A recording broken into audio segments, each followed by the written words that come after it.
Sunday night, IBB10, we're going live. Sussex football front and centre. Every club, every rumour, every contender. Big club diaries asking questions. Billy Wood with the big selections. Lee Penn's here, wide awake, but by 10 o'clock, that's up for debate. Goldie Mont, check the mic, is he on mute again tonight? Facts and rumours, football news, we say it first in clubs, press post to chairman ringing. Phones go mad, managers asking, where'd you hear that? Like transfers moving, whispers grow. IBB10 already know. IBB10, let's go, let's go. Sunday night, it's time for the show. IBB10, live and loud, facts and rumours move the crowd. IBB10, everyone knows. Football news first flows, powered by Dugout AI. Whistle blows, we're going live.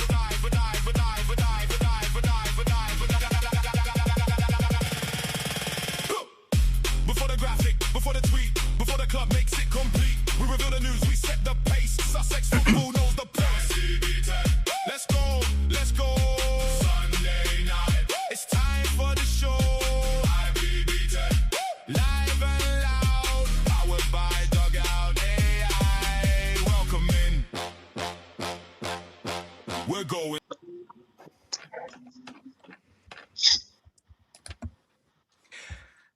Good evening, and we are back. We're bringing you another Sunday of the IBB10. Monty is running a bit late tonight, but he will be on.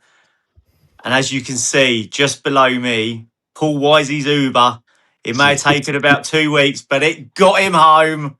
He's on the show tonight, and I am joined by the other two OGs, Mike and Billy. Gentlemen, it's been a busy weekend. Lots of us have been at football. Mike was at a party, usual Saturday for him at a party. But we're here tonight, full flow and lots to bring you.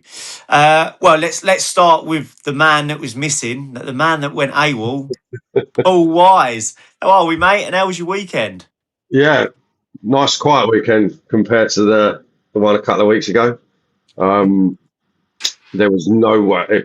If I'd come on, I tell you what, that would have been record numbers. But I don't think I would have been able to show my face anywhere in the county again. Yeah, sun was shining, Cruz Campo was flowing. Got a little bit carried away, but no, good weekend this weekend. Actually got to a game. Went and watched Howsham, Walcoutians yesterday.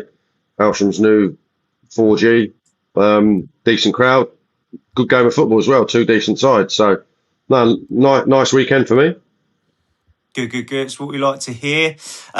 Mike, you weren't at a game this weekend, but you were at a party. How was your weekend, mate? You look very ready for it, Dave, refreshed. Yeah, I was at one of my favourite cousins' 21st birthday parties yesterday.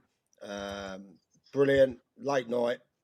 Started about 2 in the afternoon, finished about 3:30 in the morning. Standard one in there.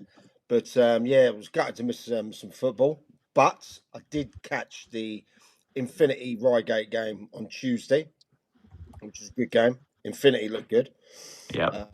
In there, I'll mention a bit more about that later. But, yeah, buzzing to go and buzzing to have Wisey back. You know what I mean? Like, the whole county were worried about you, mate. You know? Kept saying 10 minutes. And then they're in an Uber. I'm in an Uber. And then next thing we know, we're all checking all the, you know, the news sites to see if there's been any problems on the roads and everything like that. But he's back. So there was only one problem, and that was my liver. Yeah, I bet. And obviously, Monty will be on shortly as well. And we are lucky to have the Woodman himself, who has been a very poorly lad. You know, Yes. I'm sure he'll tell you about that in a second. He's literally come from hospital. That is how dedicated to the cause Project Wood is. And I even told him, take the night off. And he went, no. He loves it. No, ain't doing it. I'm taking it off. I'm here. I might not be my explosive self tonight, but yeah, it's been a good football week. Great football week. Well, I'm sure we'll talk about Hastings in a bit more depth later, so I'll save that. But yeah, unfortunately on Monday night, Tuesday morning, I went to A&E. I've had real a real bad stomach and back pains. Like I'm talking, it feels really like kind of like weak to say it. Do you know what I mean? Because men's pain is always seen as us having like man flu or whatever, but I was in absolute agony. And in 2022, I actually had an operation to remove a kidney stone. Right, so it was the same pain. I'm like, oh my god, I've got it again.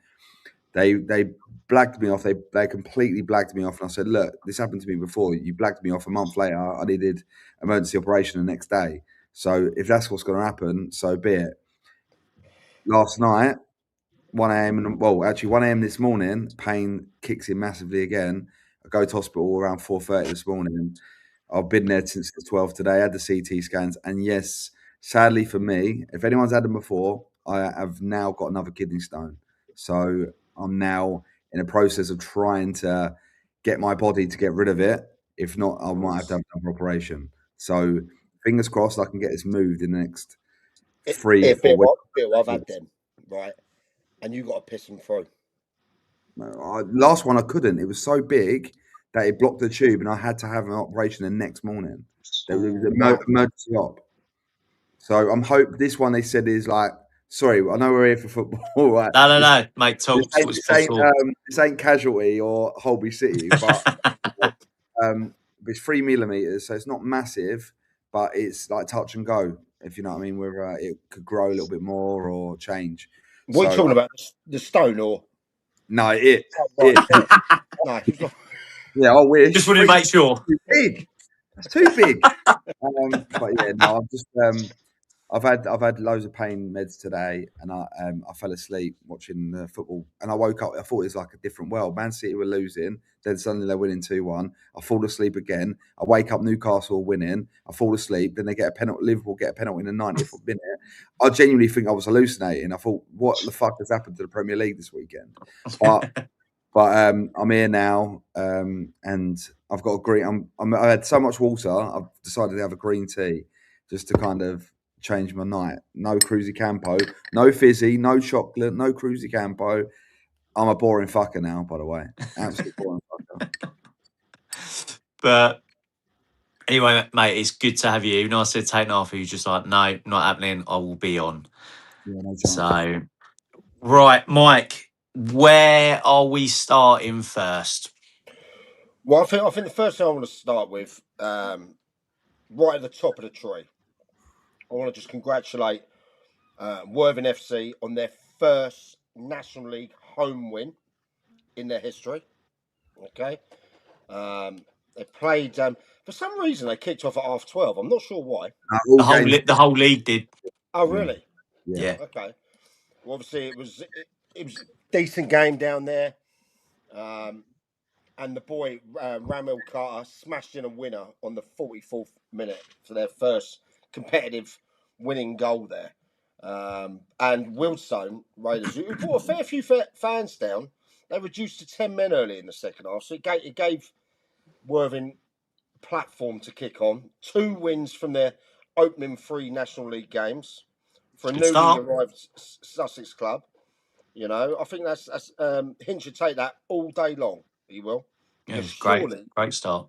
This year has to be about survival. You know, in there. I know they've got a lot of good plans around the club to try and kick on again. But as we know, that is one hell of a league to be competitive in. You know, and you have to step up. And you know, they lost the star boy Brad, who obviously left to go to Harrogate and that, but he seems to be replaced with some shrewd players in there. They're working well. Teams are clicking, playing some lovely football under Hinch. How far do you think they can go this season, lads? I'd say they've got to come out against some really tough teams as well. Still, bottom half of the table and survive, I think, and that'd be a good season, and then build on for next season from that. I reckon they're going mid-table. I think Carlisle was. Look, you can't go to Carlisle and win if that's an unbelievable result. Winning's a habit, isn't it? And then Worthing just seemed to have been winning for I know that they're going up the leagues, but they've just been winning for years. And like, I need to go and watch a game there because the atmosphere, it looks like there's a proper buzz around the club. And I think the sky's the limit. I think they've got an unbelievable manager, proper professional setup, like everything's in place. I think they'll be quietly targeting mid-table and to push on from there. Bill? No, I don't disagree with that. I would even go one further and say, don't write them out to sneak into that last place in the playoffs. I think Really? Hinch is quality, mate. Like him and me know that there's not many like them. Genuinely, not many like them. Don't get me wrong. The travel in that league can always be a bit of a bugbear and can get you. It can, especially Worthing in their first year. But like Wisey said, winning is a habit. And Worthing have done things the right way. I saw a post come up. Someone posted on a fan group. I think it might have been on Eastbourne Borough fan group Facebook page. How are Worthing doing so well? Like, and then someone wrote, "Oh, because George had George had his bad injury, and that's how the club's grown." And I had to dismiss that because whilst George brought the club and invested a load of money to start with, the reason that football club's done well is consistently doing what they do off the pitch, operationally supporting what happens on the pitch for years on years on years. Good people, intelligent people, making sure football people make football decisions, non-football people operate the operational stuff, and it's done right. And they've grown as an organisation to becoming a huge Sussex powerhouse. Let's be honest, they are, and that's why they're successful. You can't just rock up a bit of dough and social media and think you're gonna do that. It's consistency. Worthing is a consistent story. How long has George owned the club? Not for 2-3 years. It's been a long period of time. Yeah, it's a long time. And believe me, you or me, like whilst he would have got a good payout, not enough to keep losing money every year and still have a life, right? Let's be real. So there is external investment, there is external partners, and they're building. Look what they've done. That you wouldn't, if you think about it 5 years ago and you looked at that site, you would never thought you could do what they've done on that site. The second stand behind the dugouts, the growth of the infrastructure there, that food outlets, the new VIP stuff, the new directors' lounges and stuff. You wouldn't expect any of that to be able to be possible, but they made it possible. And you've got to give not only George credit, but you've got to give the whole team down there, and that includes Nathan, who's like head of football, Hinch, in his second spell there. Massive respect to that club. Huge respect. Bill, with a club like that, just for people that don't know, and for me as well, really, how many non-football people would be roughly needed to work that operation? Well, now they're a national league. You probably got, so you have, it depends on you have like a CEO / chairman, whatever sort of role they're doing that. You might have, obviously, you have your full-time secretary, does all the footballing matters, head of football, oversee the footballing side of things. You would then have, commercial team. That might be one person. It might be a club like that might have two people, so a head of commercial and a commercial what the old kind of the door-to-door salesman sort of thing, someone on the beat. You're probably looking at operationally, I would imagine probably 15 members of staff there on a more full-time to high part-time basis. Then you have your bar staff, your concession staff, everything else that kind of kicks in. So like on a match day, you're probably looking at 40-50 people that will probably work for Worthing, I would say. Wow. Yeah. Wisey?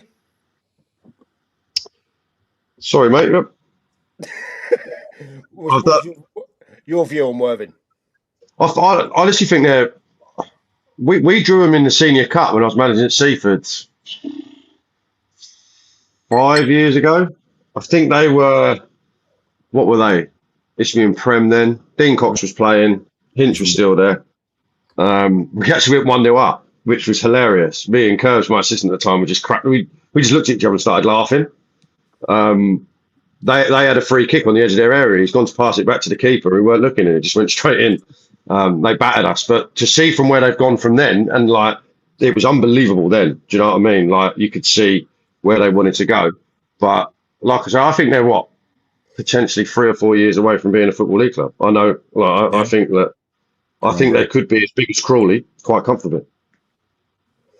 Everything seems, like Bill said, everything seems to be done properly there. There's not, like you've got your Eastbourne boroughs and your other sort of bigger Sussex clubs. There's always like rumbling on in the background how things aren't working. You don't hear anything like that about Worthing, do you? No one has anything other than good things to say about the club. It's literally just positives, and that's why they just keep going and going and going. I think with regards to that as well, I think that's more down to the people that are there. So you don't hear, no news comes out of that place, right? And also they treat people with respect. There's other clubs that just don't. The reason why you hear bad things about other clubs is because certain people just treat people disrespectfully. So people all want to speak bad about that. Like, you're never going to hear like Barry, the chairman at Barry Hunter, the chairman. He's a great guy. Never would answer an email, would answer a text. Like we had to go through the kind of the null and void situation back in COVID, right? And was always available to chat. And you never really hear a bad word about him. There's no arrogance. They know what they are. George is top as well. He really, really is. But they're just good, hardworking people. You don't. Yeah, of course, they have a little bit of an edge of arrogance about them. They're doing well, so they should be confident. But they don't treat people like arseholes. Like, so when you hear bad stuff about other clubs, it's normally because so many people are departing that club and have an axe to grind, right? Like, that's why you hear bad things. But you just don't with Worthing, and it's great to see. And their fan base has organically grown. It's not been I don't know, just a sheer go. Like, oh my God, suddenly they're getting 3,000 people. It's creeped and creeped and creeped. Yeah, the fans just haven't all of a sudden just come out the woodwork and started supporting because they're doing well. Like you say, it's grown over time, which is good for a club and how other clubs should look at how they grow their fan base. And sorry, go on. Just a quick one. It's about the Crawley thing. I think they can be bigger than Crawley, and the reason why Crawley Town, unfortunately, falls in an area that most people that are there either travel down to Brighton or travel to Palace or Chelsea, right? They don't go to Crawley, and Crawley's kind of like the club that's a second club. I think Worthing, and knowing that kind of West Sussexy area, it's not just Worthing town. I think that all your little kind of sub towns, your Amaring, your Durringtons, and all those other areas will kind of just like everyone as it grows and as it's growing, people are gravitating there. So rather than going to other clubs will lose out from it. So like Arundel might lose out because people from Arundel might go and watch Worthing, or Lancing. People from Lancing might go over to Worthing. So other clubs might lose out as they grow, but if they grow, then they can serve the ecosystem of players throughout the lower levels of football, local into that area. So I don't know. I think they can be big. The only thing that will hold them back is stadium. The site is the only thing, because it can't, like, there's nowhere to go. For people that don't know, the stadium is built on 3 sides are houses. So you've got houses behind the goals, houses on one side, and behind that, on the other side, you've actually got like a indoor bowling green. The only way but the problem is there's not many sites in Worthing you could go to unless you moved. The only thing I could see happening, the only thing, I don't know if I should say this, but I'm going to say it, is where Worthing United is. Yeah. That farmland, building there. That would seem logical. It really would, because there is nice land there, and Worthing United only get a year rolling lease as well. Which is obviously we wouldn't want that to hinder. And also, I would imagine if ever that was a thing, Worthing would protect Worthing United anyway. So it's not. I think Worthing United have it in their constitution that if that land got sold, they'd have to have somewhere to go. If you know what I mean. So maybe it could, I don't know, ground share, but not if they get into Football League, because it have to be grass pitch again. which means the 3G gets ripped out. Yeah. Yeah, you But can't have yeah, 3G. I'm glad they got their. I'm glad they got their first win. Good start, 6 points in there. You know, good crowds again coming down there. The only negative I've heard from the Worthing fans is that they can't have a beer on the side now. Do you know what I mean? Yeah. Killer. That's That the is a killer. only negative. You know, It happened so. to Dorking as well, didn't it? Dorking fans were fuming when that happened as well. But yeah, we got a jam packed show for you today. A few things to let you know we're going to talk about. I want to talk about a bit about Horsham flying, Broadbridge Heath getting a good win yesterday, Hastings 3 out of 3, the new FA rules that have caused a bit of shit around at the moment, and obviously we have to talk a bit later on about Grinstead, East Grinstead beating Bognor in the FA Cup. You know, Great win. we have been on this show on the record, you know, putting them down a couple of times, but we always say when things are going good in there and you get those results, we will shout it as well. You know, I wouldn't say we've put them down. We've just voiced our opinion on it. absolutely, yeah. That's all it is.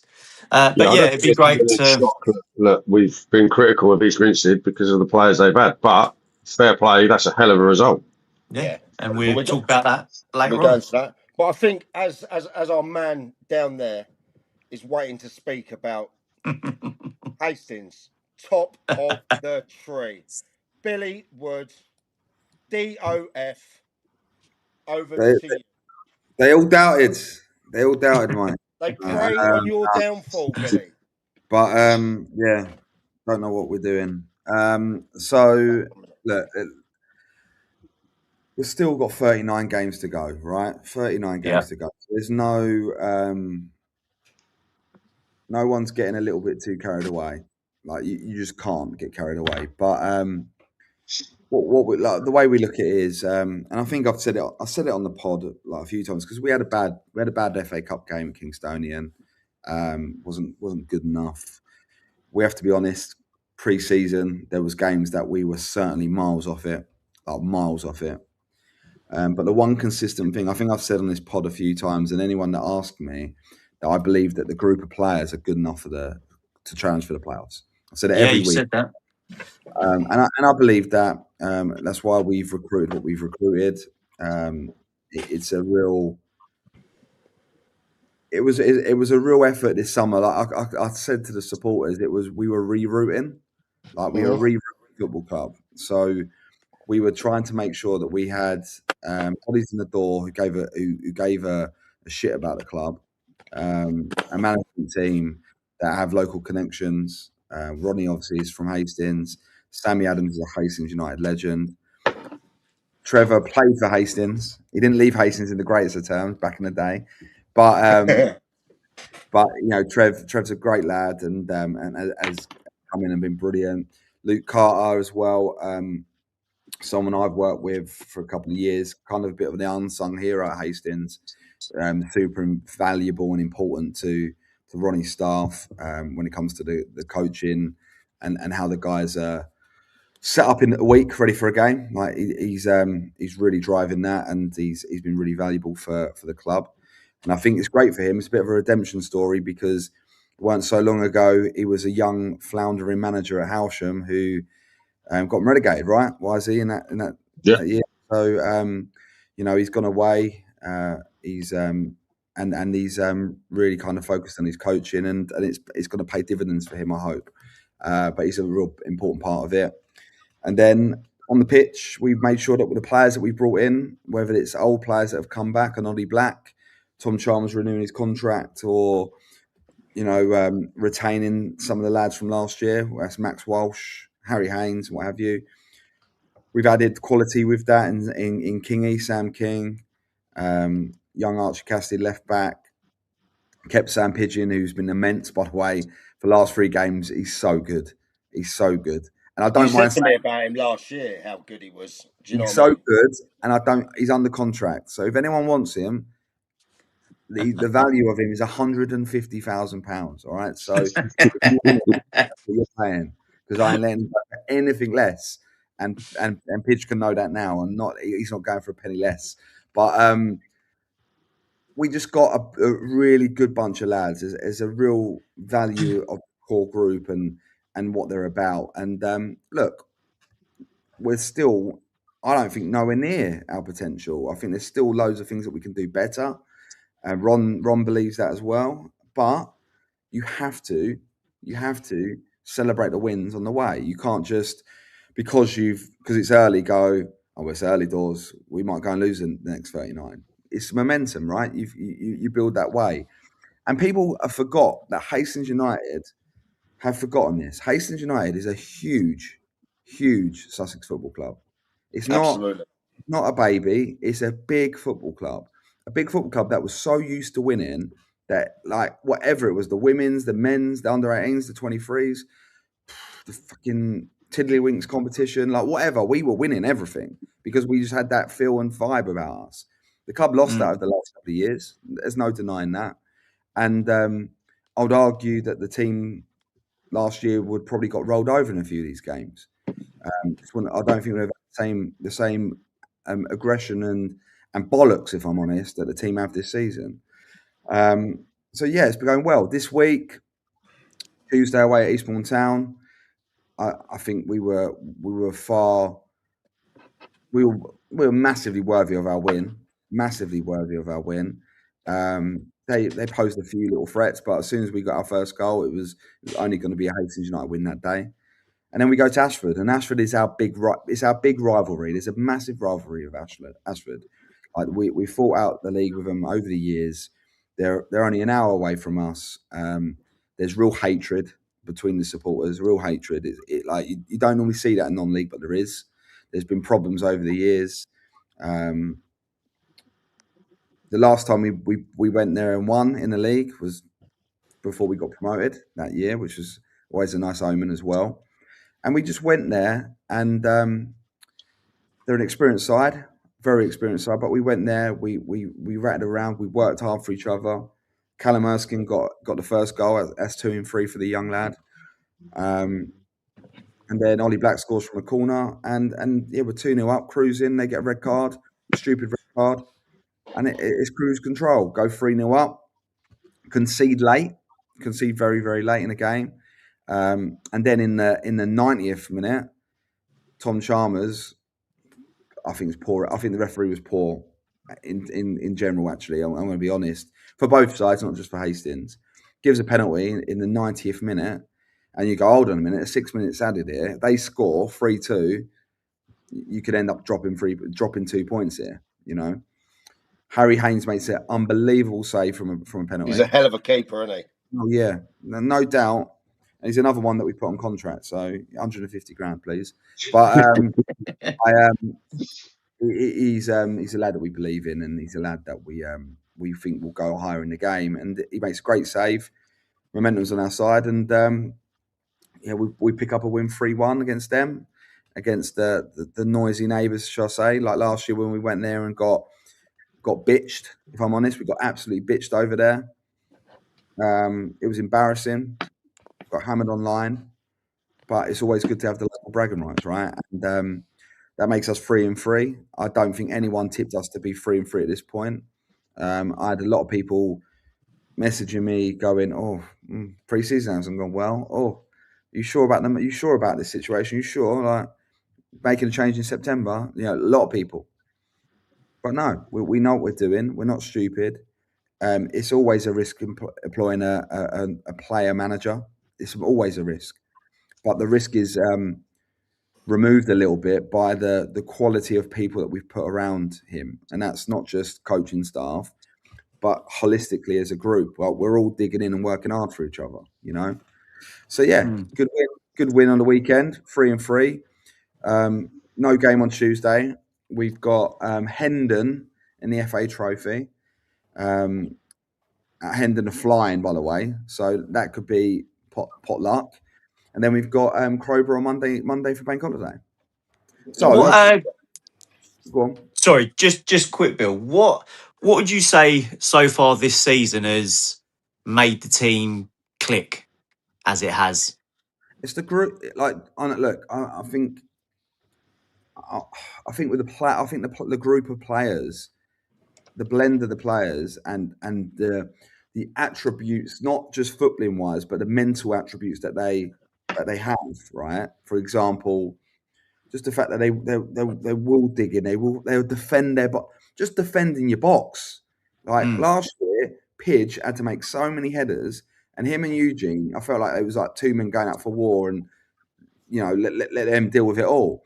The team want to defend their box, and then when we get forward, we want to score goals. We're a bit more exciting, a bit off the cuff, attacking wise, I would say, a little bit off the cuff, but we just got that different mental attributes around the group. They're like, we're not like an old, strong, wily old bunch of lads that like, big warriors. There's an element of that, but it's a great blend, a really, really good blend. And I look at the midfield, and like, by the way, I know he's our manager, but Ronnie playing in the four for us he's been superb. He's been absolutely superb. But then, I just look at it and just say it's the balance of the team. And yeah, I'm really, really happy with that balance. And look, the dream is we go up. Of course it is. Yeah. But we're realistic. We know we're a year away from the ground developments. But when I came back into this role this year, like my thing was, I cannot be at Hastings United or any club, whether I'm a manager somewhere or director of football or CEO, whatever. I'm fucking obsessed with winning. I'm obsessed with it. So like our thing was, when I sat down with Ben and said, look, what we're going to do this year, it was like, just build a group of people, a management team and players that you can trust and you can support and be there for. And that's what we've done. One thing I've noticed, Bill, and it was a problem last year, and I think you highlighted as well, you knew full well, communication with the fans and things like that. Now, it seems to be a lot more positive on the forums.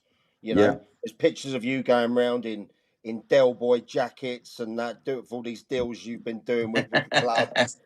There seems to be a good vibe about that, because you are right. Hastings are a juggernaut of Sussex football. They didn't have the greatest season last year. In fact, it was a pretty The year poor before that, yeah. So, nearly relegated to county football. Could you imagine if we were sitting here now talking about Hastings United going this weekend to play, I don't know, Little Common? Like, no disrespect to Little Common, like Yeah. that was like a league. That's not like we were trying to get to the National League, and that would have been horrendous for the football club. I just think, Mike, with the fans, we are fortunate, and I mean this, we are so fortunate to have a supporter base like we have. Like, it's not lost on anyone at the football club to go away at Ashford and only hear your fans, to go away at Eastbourne Town and only hear your fans, to be taking 200, 300 people to games. That's like, it's massive. not lost. Yeah, but the one thing I wanted to make sure Hastings got back this year was their club. Like, it has to be. There's a Hastings way, and I think we have to make sure that we're implementing the Hastings way. I think it's good. Monty, Evening. how are you, pal? Stressed. He's finished cutting the grass on the estate. Did you do an FA Cup game today? I did, women's. I did Broadbridge Heath versus Burgess Hill. How was that? It was a bit slow tempo, but it's an interesting game. Finished 5-1 to Burgess Hill. So who did they play? Broadbridge Heath. Broadbridge Heath. Oh yeah, okay, makes sense. And in a minute, Monty, we'll talk about your second retirement of the season in the space of about 4 or 5 games, which is incredible for a man of your stature in there. But before we talk about that, I think we'll move on a bit. Quickly want to talk about Horsham FC as well. Dizzy heights at the moment. Dom DePaola's got them up the dizzy heights. What's happening up there? Have they had a good run so far? Where can they go? What is the potential? Who wants to go first? Wisey? Firstly, how good a job has Dom done, by the way? Like, Amazing. Incredible. unbelievable. Horsham, again, winning's a habit, right? And it doesn't matter what league they're in. They just seem to find their feet, hit the ground running. They're a proper football club. You know, they are one of the biggest clubs in the county by far now. And again, they're going to have aspirations. I don't know what they are. I don't really know anyone at the club, but they're going to have aspirations. And again, the sky's the limit with them. They've always been really well supported. I like the ground, lovely ground, good people there. It's Sussex football seems to be flying sort of higher up the pyramid at the moment, and it's great to see. But Dom, how long ago was he? Was it East Preston, wasn't it, Dom? I was actually with him, Wisey, when he had his first ever management role with the mighty Worthing Albion that we started off at 16, 17, because me and him are the same age, and we played the same Worthing United teams all the way through in the youth and that. And you could always tell he wanted to be a manager. I've said this before on other shows. He'd have stats of the players on his bedroom wall and that. School age. He managed Hastings for a bit. He went with Hastings with Ian Brown for a short stint, didn't he? It was a very short period. And look, that wasn't his fault. He came in a situation where you had nowhere to train, wanted to bring like players in from that side, which is always going to be tough to travel and stuff. And the chairman, who was very ruthless, let's just say, back in those days, Dave Waters, he used to sack managers like you wouldn't believe. But yeah, Dane was at the club then, and Dane said he was ledge even back then. Yeah, I mean, he's a great guy. He knows his football. He can be outspoken. He's mentioned a few things today about some of the new rules that we'll talk about. The new FA rules today we're going to talk about in a bit. But I mean, can they push on for playoffs this year? Yeah. I don't think so. Yeah, I don't see why they couldn't. I think Horsham started this last year, and then they kind of dropped off. It's like that National League, by the way. Even being in it is like fucking hell. Like it is a big. Like I find that more scary than the National League. Do you know what I mean? It's one of the hardest leagues to get out of. You look at it. Like you look at the teams, right? So Dagenham and Redbridge, obviously, they should fly this year. Yeah, I think they're 4-4. Is that right? Yeah. Well, they're top of the shop, aren't they? Yeah. David Rodari got 2 goals yesterday for them, which we'd love to see. So you got them. Like you've got big clubs like Maidstone, Billericay, Dover, Torquay United, Dorking Wanderers are in at the moment. Folkestone and Victor have really thrown. They're trying to go up again. You know, they want to go up. They want to go again. Farnham Town want to go again. It's not really clicked into gear for them. Western Supermare always do well in that league. Truro always do well in that league. It's really, really, really, really tough. My thing with Dom is if they can get over that little hump of like not have that drop off. That might have been down to injuries, all those other little bits and bobs, right? It might have been, but I just think if they make the playoffs, unreal. Like and it should be heralded. He should be up there as one of the managers. Like Dagenham win the league, their manager shouldn't win manager of the year because they should win the league. But if Don Pala gets in the playoffs, he should be up there for manager of the year. Yeah, 100%. Yeah, absolutely.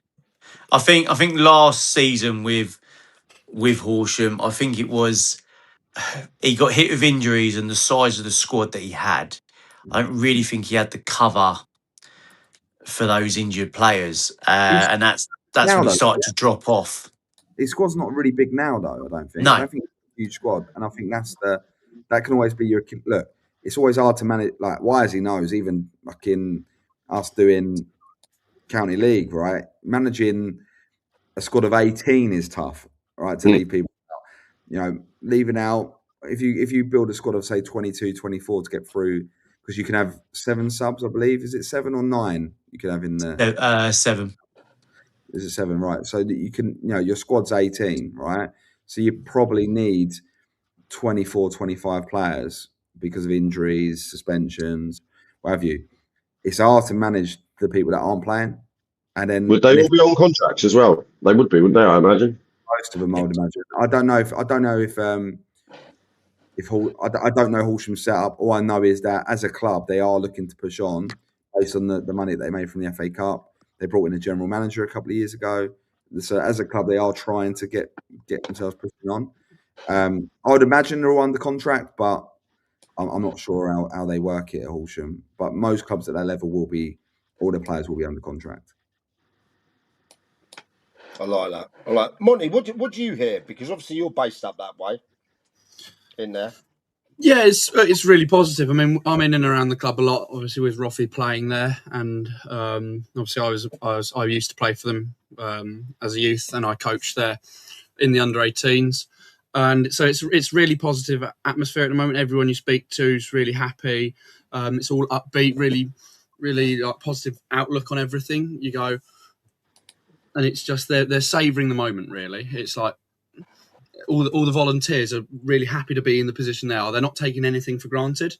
They're not going, "Oh, this is the new norm." It's right. These are steps. Okay, we may drop off at one point, but these are steps. We know we can do it.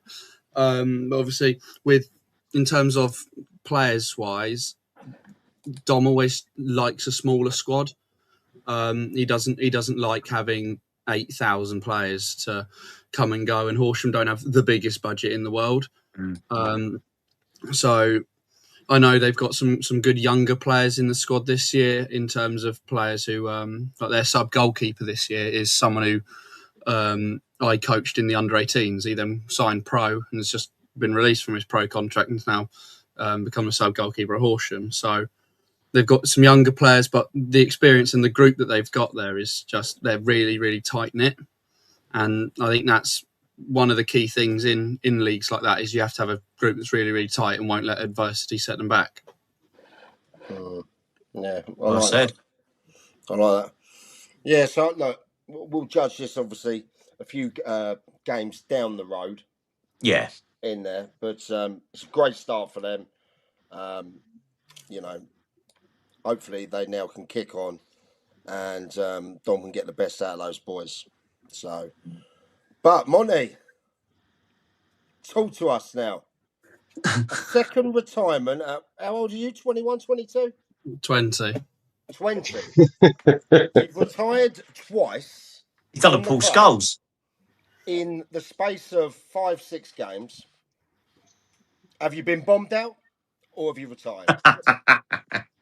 Well, Wow. the agreement was I would play as long as you needed me.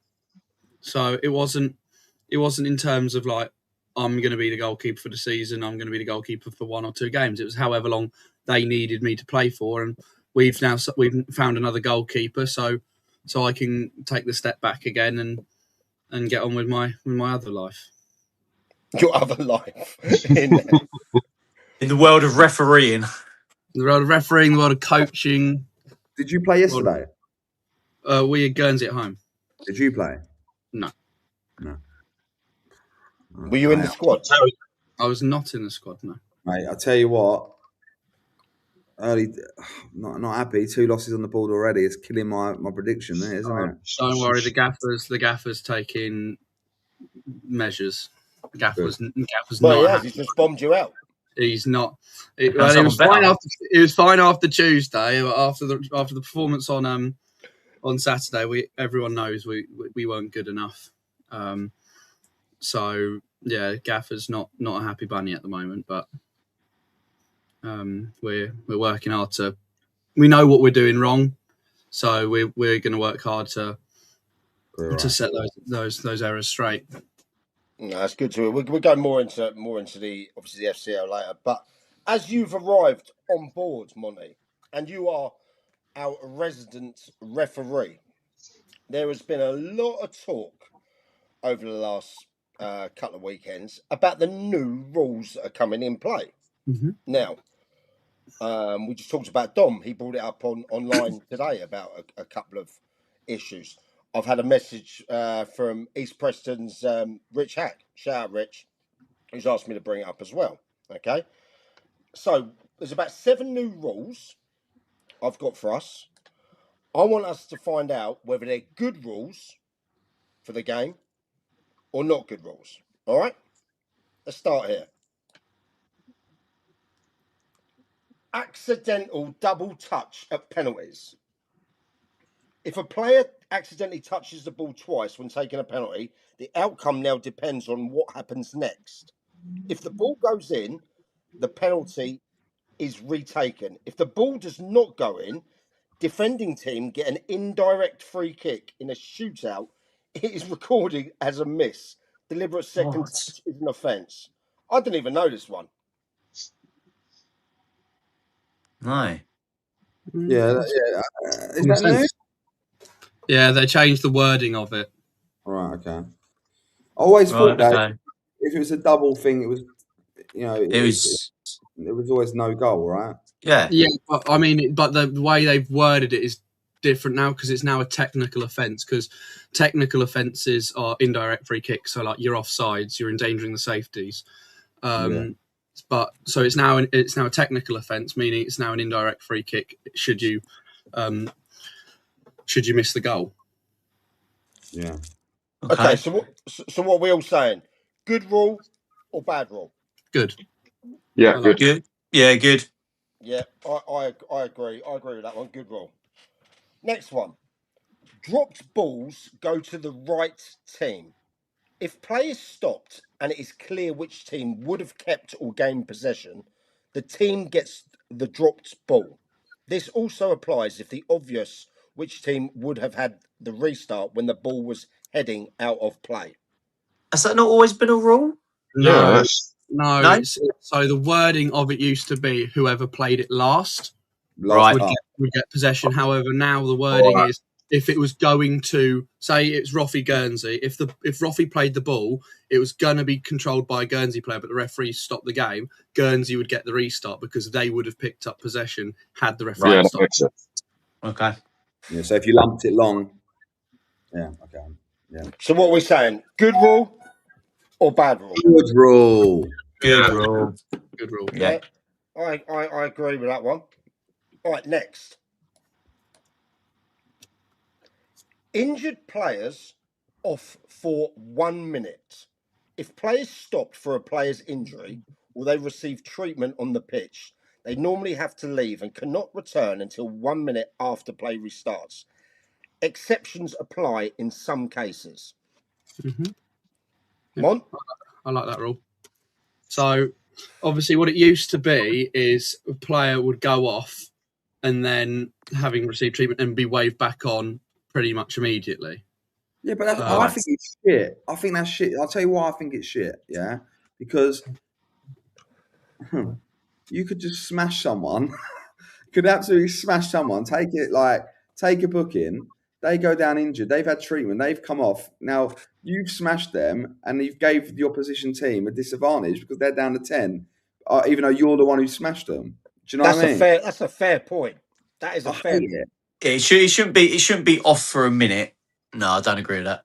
But the whole point of that law change is to increase the speed of play, because you get people going down just to get a little bit of treatment because they know they'll go off for 5 seconds and then be back on again just to disrupt play. It's to give a proper penalty to teams who are deliberately time wasting. But obviously, like they said, there are some exceptions to the case in terms of goalkeepers, but the exact ruling on goalkeeper injuries are different as well now. So, could I just ask, Mon, so previously, if you had a player that went off, had treatment, had to go off, they couldn't come back on if they was gaining an advantage, could they? As in, no, that is still a thing. So the ball should really be on the opposite side of the pitch when they come back on. So it's not a minute; it's a minimum of a minute. But it's a minimum of a minute. If they're gaining an advantage, they still have to wait till the ref decides to wave them on. Yeah, so it's but if you're smart as a team, if you've got possession, you'll keep the ball over the other side of the pitch, so then your player can come straight back on. Refs are going to get some stick though, aren't they? Because it's going to be bang, set the timer, and the second the minute's up, you know that you're going to have managers and coaches screaming. But it's the same as the sin bin rule, though, isn't it? When they changed it to the player can only return to the field of play when the time is when the ball's out of play. So it's 10 minutes, of ball in play time, but the player cannot come back on until the ball is dead. So you can't come back on mid play. So what are we saying? Good rule or bad rule? Yeah, I like it. Yeah, but do you not worry with that though? Like, there's situations with regards to this where players could be off the pitch for 3-4 minutes.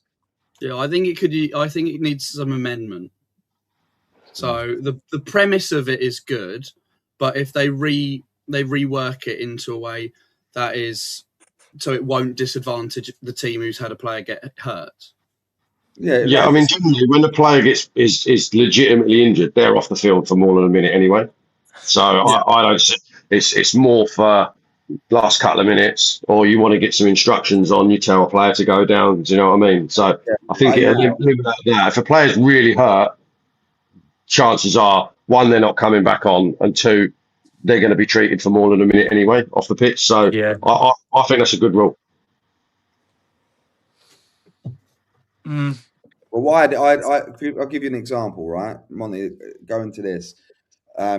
Max Walsh got smashed from I want to reword that because that would sound a bit dodgy. But he got hit. and he got hit, knocked down, and in the back of his neck, and he's gone down. He's not asked for anything, and he's gone to get back up. The referee's blowing, think it's head injury, Yep. Got straight back up, and the rest told him to go off the pitch.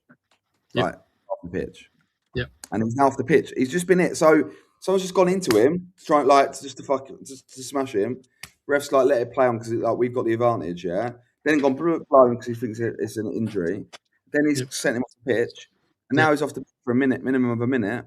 Yep. And now we're down to 10 because he's off the pitch because he's been hit, but he didn't ask for any treatment, didn't want any treatment, got back up. He's like, no, it's a head injury. You got to go off the pitch. No, that's where it needs amendment because currently, if the referee stops play for an injury, even if you don't ask for treatment, you still have to go off.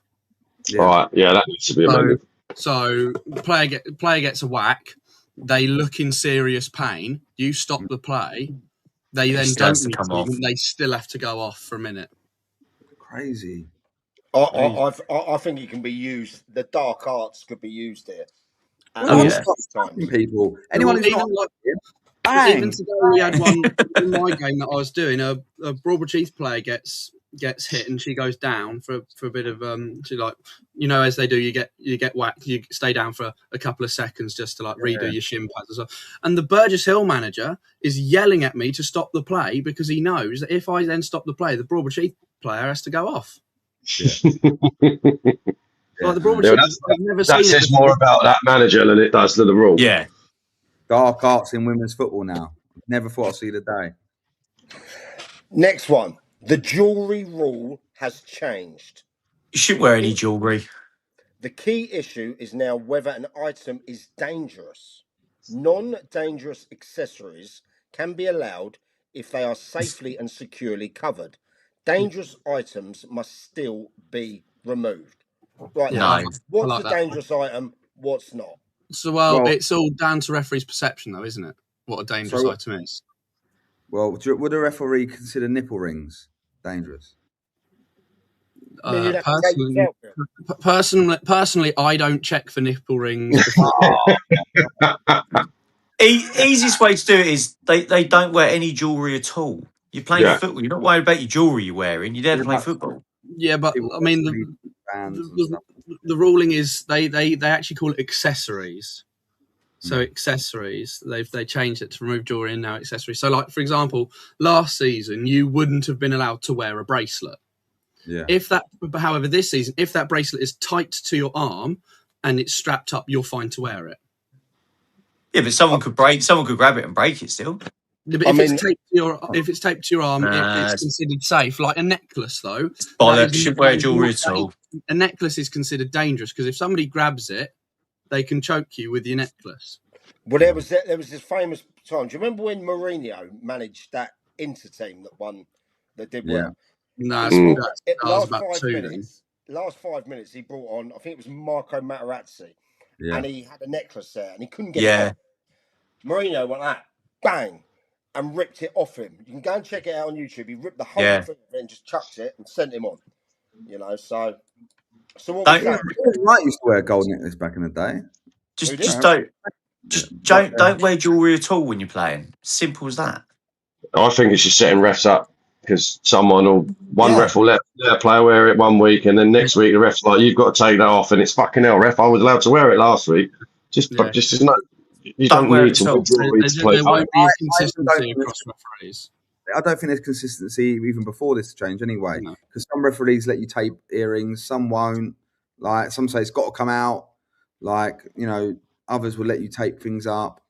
I don't know. Yeah, we'll see. Has anyone ever seen a serious injury caused by jewelry at this level? No. Yeah, if someone put a sovereign ring on and smack someone. Yeah, I've seen somebody had those hooped earrings, Oh, ripped out. and at a corner, it got caught and it got ripped out, so the bottom of their earlobe was hanging over. See, just don't wear any. Simple as that. I've seen a player wear a police tag. Look, what about a police tag? I've actually come up against a goalkeeper that was wearing a police tag against us. We all know him. Well, he can't really do much about that, can he? I think there was a little Hampton player Our fans are singing, "You've got to be home by 7 or something like that. You've got to be home by 7. He's like, "Come on, Red, get home." So what are we saying? Good rule or bad rule? Just don't wear jewelry. Just don't wear jewelry. Just keep it Yeah, off. bad. Next one, the dog so rule. Play advantage, score is no card. If a defender denies an obvious goal-scoring opportunity, but the referee plays advantage and the attacking team scores directly from it, there is no disciplinary sanction for the dog so offence. I like that. That's a great rule change. Yeah, Great change I of think law. so. Because you're then penalising someone for dogso, which is denying the opponent of a goal scoring opportunity. But how can you punish someone for that if they've still scored because you've not denied the goal scoring opportunity? Mon, is it just if they score? Because I thought you just if you play on, you can't go back and unbook. We had it at the weekend. Someone made a horrendous tackle. We played on, and the ref went, I can't book him because I played on. No, it's whatever the referee interprets it as. So, for example, if it's a reckless challenge, you can go back and book them for a reckless challenge. Oh, okay. Because that's not a denial of a goal scoring opportunity. Okay. So it was fucking reckless, so he's obviously shit. So what are we saying for that one then? I like that. I like that. Yeah, good rule. Okay. I don't like bookings and red cards anyway, if I'm honest. Like, I genuinely don't. I know we have to have them, and I know people have to get booked. Is that because you've had a few, Bill? No, I've actually I've only ever been sent off from the sideline. On the pitch, I've been sent off a few times, but I've only been sent off from the sideline once. Only ever once. I did accumulate many bookings and got a stadium ban, but apart from that, I'm not going to comment on any of that. Yeah. You talk about me. Yeah. Why is it? I've got my own Sorry, why is it? Yeah. Fines. I've got my own parking space at Lambton. And When he comes, they know it's a long. They know it's a lengthy one. When he comes into the car, it's a lengthy one. I actually won my last one. I got off my last one. Rich. Yeah. That's rare. It's when they read your rap sheet out and you think it's going so well, and then they read your rap sheet and you're like, oh, here we go. We've had those ones, Mike. Yeah, we've done that one. So lads, what are we saying about those then? Good implementations for this year? Yeah. Yeah. Overall? Don't wear jewelry. Don't wear jewelry. Yeah, the jewelry one's a bit. That's just a rule for the sake of it, isn't it? That'll cause some issues because the consistency across referees. Because I refereed a cup final at the end of last season, and my assistant was going through every single girl lining up, making sure they had no piercings on. And obviously, some of them have got earrings on, and they can't take them off because of the way that they're put in. And I'm just like, just tape them up so then I can't see it. If I can't see it, it doesn't exist. Whereas he's like, no, it must come out. It must. You cannot play without it in. I'm And I'm like, I know, "Mate, we kicked the game off 8.5 minutes late because my assistant was going through each player, making sure they don't jewellery on. Wonderful. Well, let's have a quick hydration break before we move on to the next topic. Oi, you buying that or just window shopping? Dugout 90, mate. Keep the lads hydrated. Buy a can. And whilst I say that, thank you to Roffey Football Club and yourself, Monty, there, as Dugout 90 became their official hydration sponsor. And all of the deliveries are going out this week. The cases have arrived for the clubs down at the bottom there that are going to support. We're selling it at cost to those clubs so you can go and make the profits. It's a marketing tool for us. So, yeah. But, right, lads. Let's move on a bit.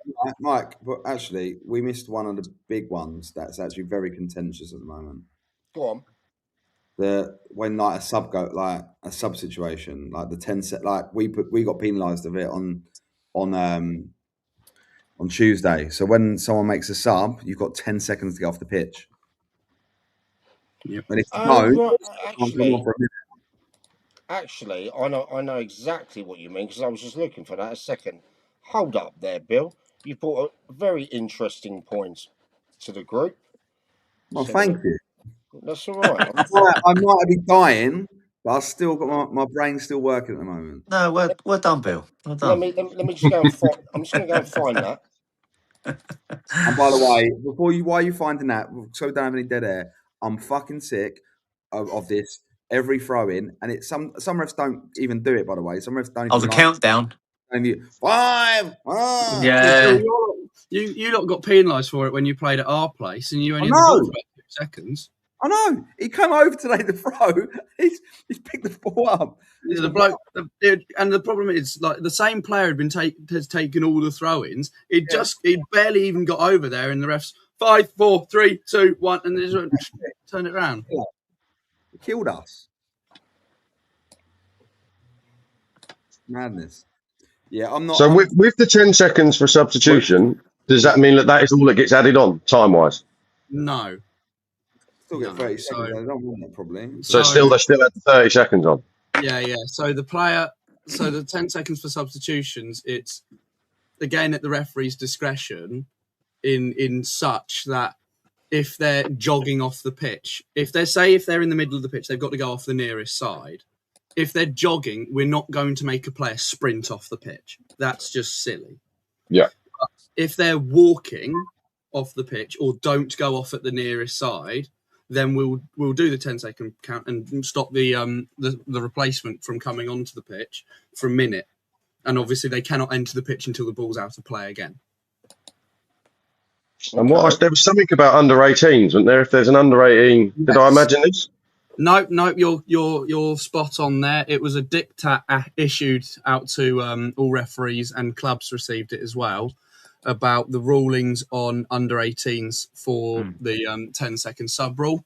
Because obviously with the new law in effect that you have to go off at the nearest side and you have 10 seconds, there was a safeguarding issue there with under 18s having potentially to walk around the entirety of a pitch past a load of people really close up and everything. So for a safeguarding rule, players who are under the age of 18 must go off on the technical area side, either at the halfway line or directly into their dugout, whichever one's closer, and there is no 10-second count for them. Yeah, that's good. That's fair. If I got subbed off at Chelsea, I'd take the yellow card. I'd be going straight to the dugout. There's no way I'm walking around the pitch at Chelsea if I wasn't a away player. So yeah, that's for a safeguarding concern. And obviously you can't do a 10-second count for that because they might be on the complete opposite end of the pitch, and you're then doing a 10-second count because it's not fair to them having to sprint over to the dugout because they have to go off there when everyone else can just step off. But obviously the referee and the assistant referee will need to be made aware of who's under 18s before kick-off. So like when you're exchanging team sheets, the thing I've seen teams do now is they mark who's under 18 in their team, like you would in the under 23s. You mark who are over players, they're now marking your under 18s. So then the officials know when the player's getting subbed off, right, I don't count this player. Yeah, we had that the weekend. Some the person who does our team sheet said to me, "Oh, have we got any players that are under 18?" And I was like, "What?" They're like, "Well, the referee wants to know." I was thinking, I didn't know this rule, Mont. To be fair, I was thinking, well, and I told him obviously what we had. I was like, why the fuck do they want to know that? But obviously, it's for that rule, I guess. So they know the number. So when that person gets subbed, they can make sure they don't then start counting them, and then you say no, they can't come on, and then your assistant goes, "No, mate, they're under 18. They've done it right." Are we getting to the point where eventually in the games you're going to have an NBA type shot clock counting down? Dun, dun, dun, dun, Whatever like that. Time out.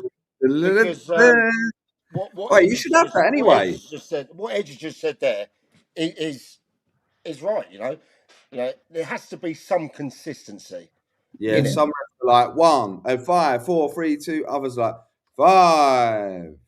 Yeah, a bit like the Tyson Fury count when he got banged. The problem is the different level referees get different diktats.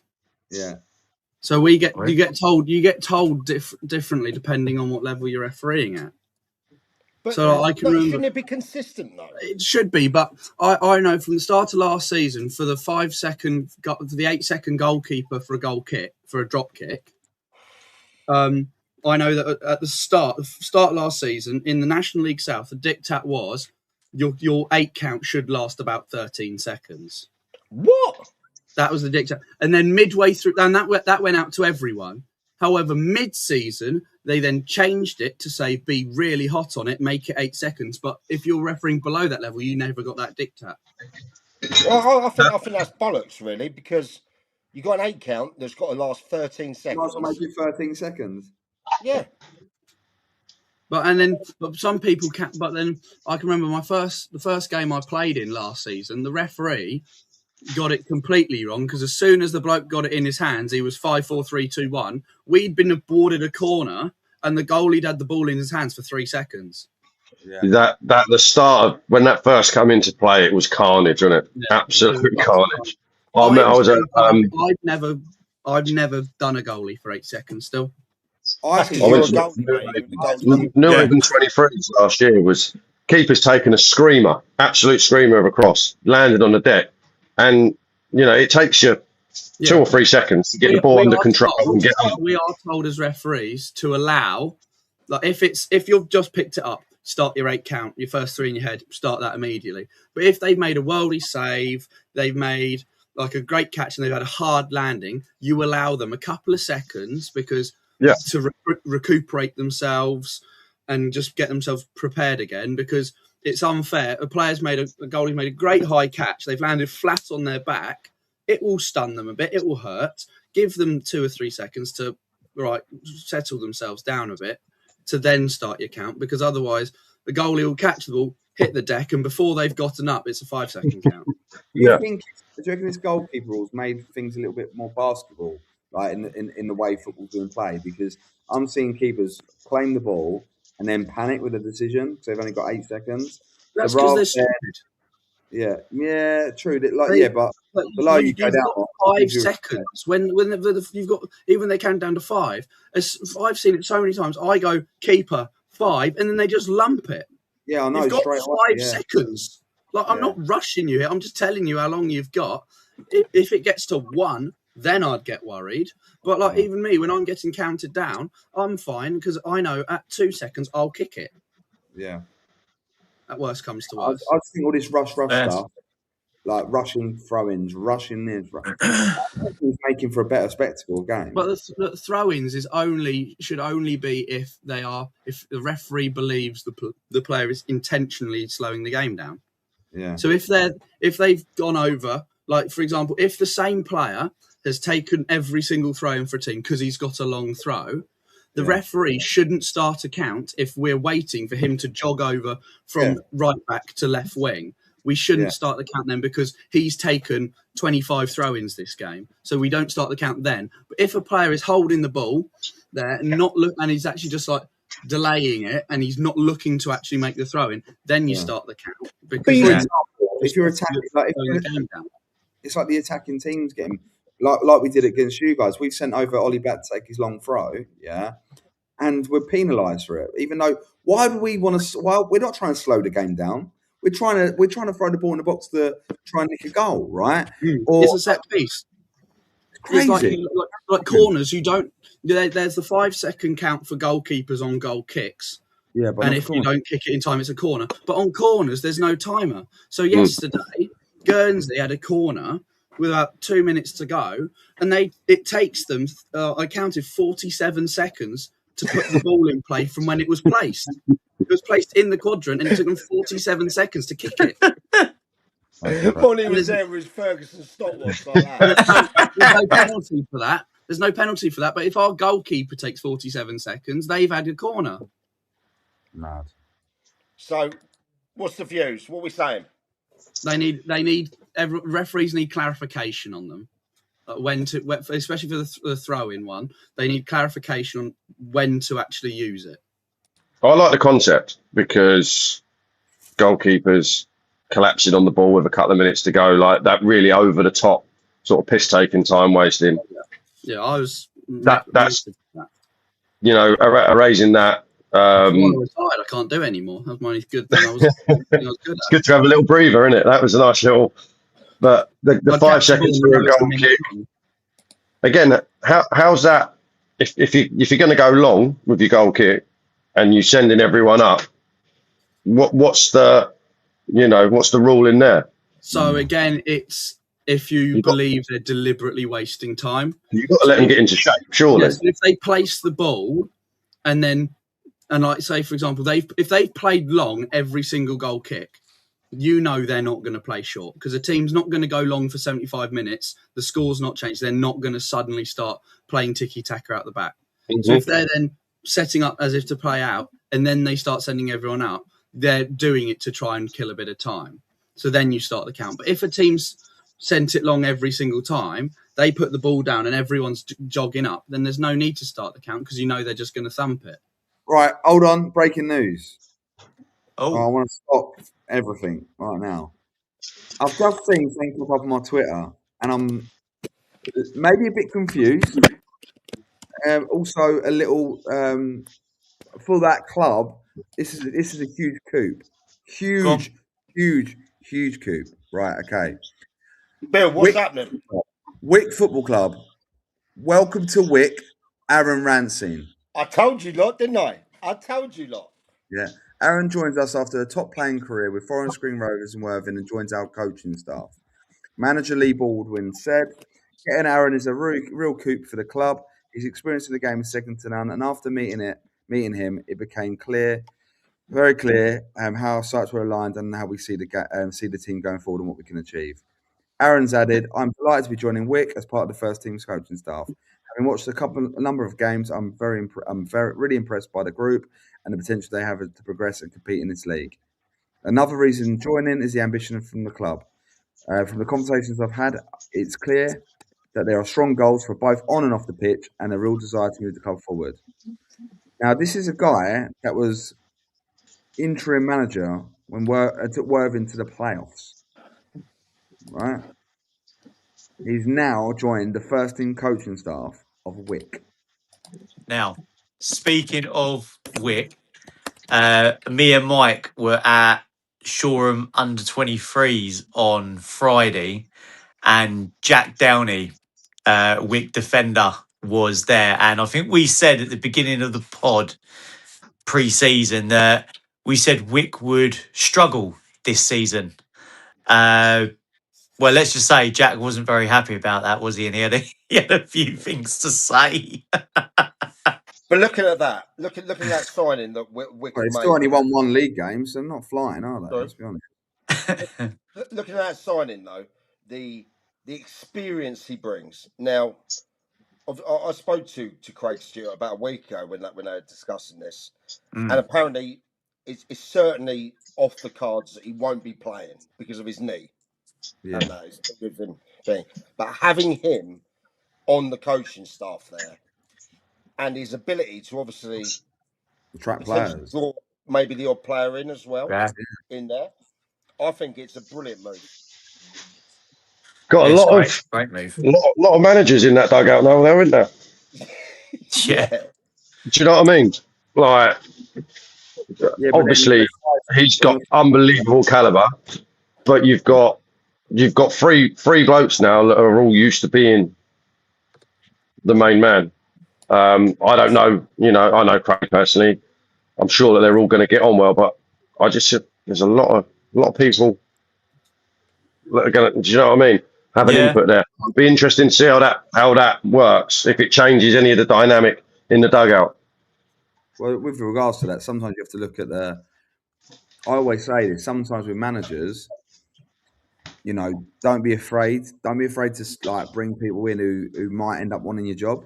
Like you got to be bit like you got to trust. Like, do you know what I mean? You got to believe in yourself enough Yeah, that you're good enough. And like, don't get me wrong. If their manager leaves, like Craig could. Like, I'm speaking well out of turn here, and it's nothing Craig's ever said to me, but Craig could do that job, right? Now Aaron Ransom probably could do that. I'm pretty sure he could do that job. But the manager having those lads around him, just for me, shows fuck me. He's either two things: one, naive, which I don't believe; no. two, fucking confident in his own ability. Do you know what I Has, mean? To be, yeah. yeah, Has he yeah, brought Aaron in though, or have the club brought him in? yeah. Well, I I don't guess know. we'll, Yeah. Do you know what I mean? I mean, I know Craig personally. Craig will do whatever job he's asked to do because that's the yeah. type of Yeah. person he is. I don't know Aaron at all.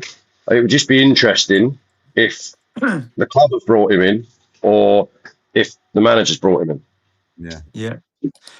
Oh, just on the week thing. Did anyone see their little post today? Their little social media posts Yeah. where they were. Changing the photos. The social media guy was taking photos of Lee Baldwin, Craig Stewart, and I think Tucker as well, right? But what he was doing was he was manipulating the photos. Like he gave Lee Baldwin a Oh photo. yeah, it's really Yeah. good. Yeah. He He had gave Craig looking that way.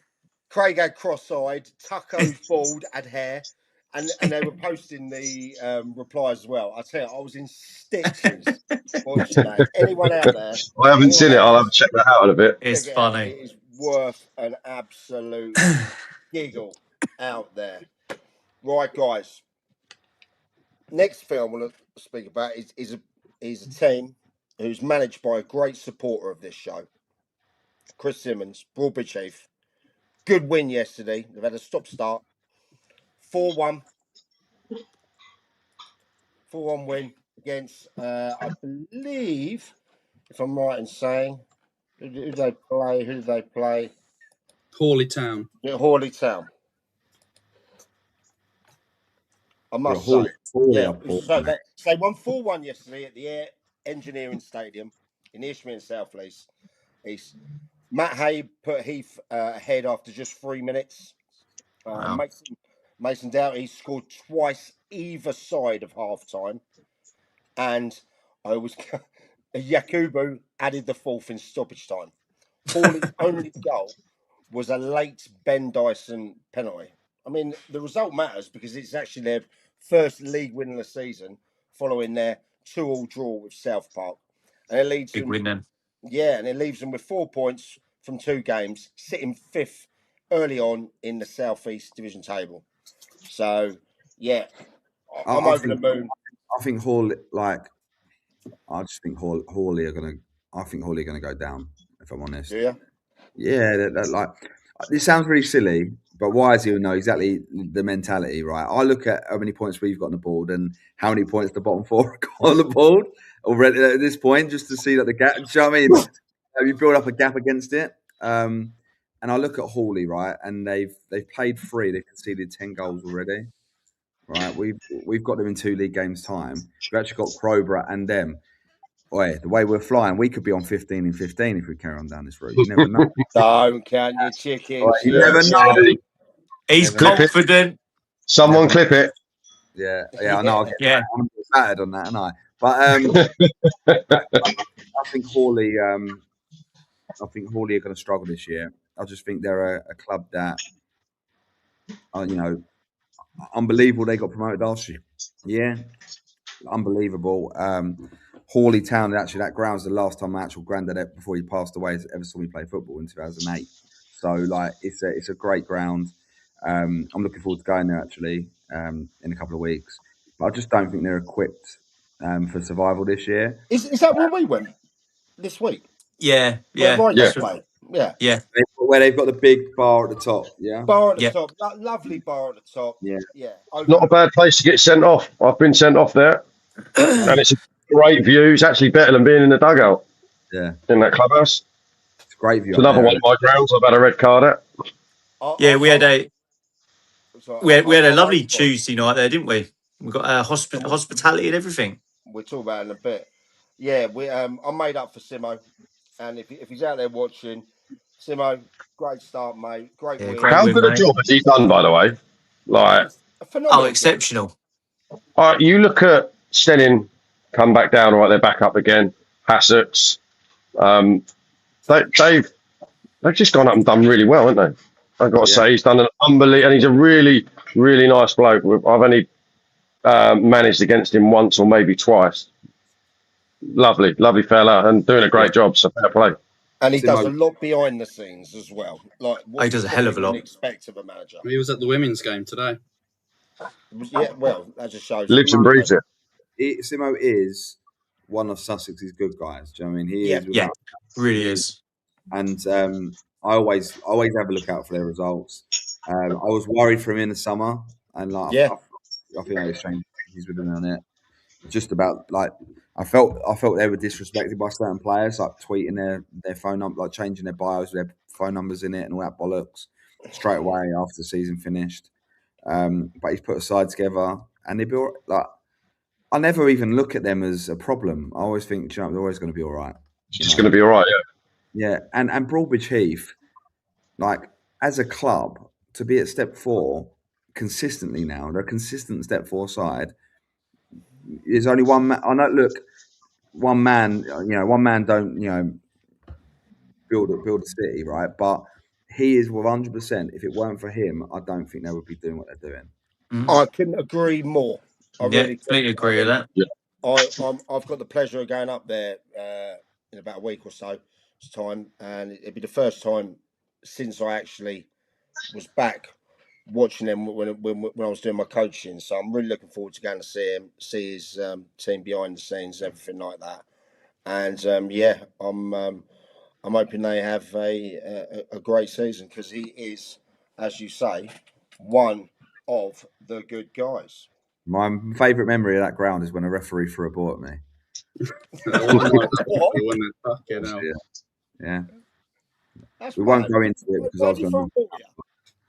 I wasn't happy. I wasn't happy the fact he played 15 minutes additional time when we were down to 10 men and not hanging on in an FA. I think in a. It was the County Cup game. That was it. It was County Cup game, wasn't it? Yeah, under 23 County Cup. Yeah. Hang on. Did 10 you men. pull the red card from out your back and give it to him? I said, you're pathetic. I said, like, you literally waited. And then when they scored, it blew the whistle. Oh, yeah. Well, that referee, I can tell you, that referee has been arrested since that game. But, Has it? yeah, he's been arrested for shoplifting. I'm not even pretending. Like, it's not like he threw the ball at me in the tunnel. If I was there, I'd probably agree. Yeah, there you go. See, there we go. I was one of the referee's assistants. He was. I wasn't lying. Everyone thought I was lying about that. Thanks, Monty. Thank you so much. I'm over the Go, moon. Mike.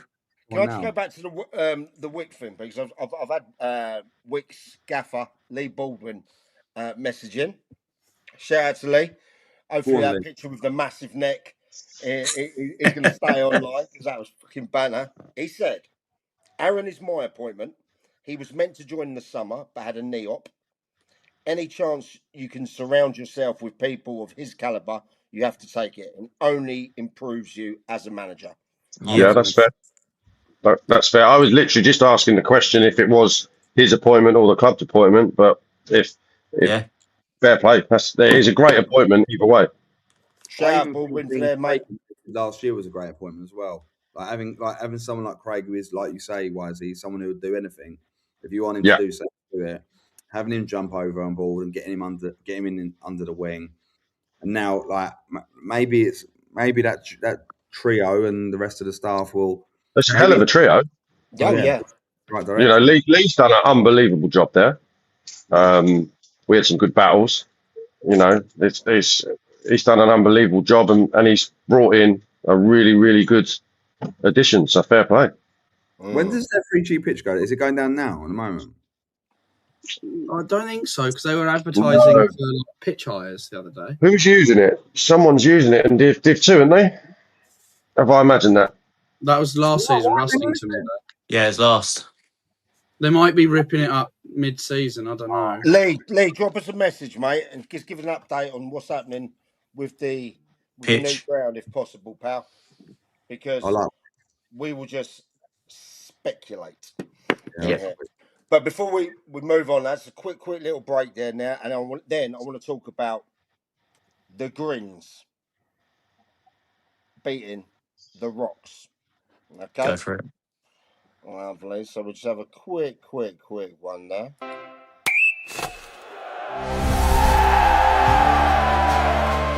Dugout 90. Buy a can. Support your club.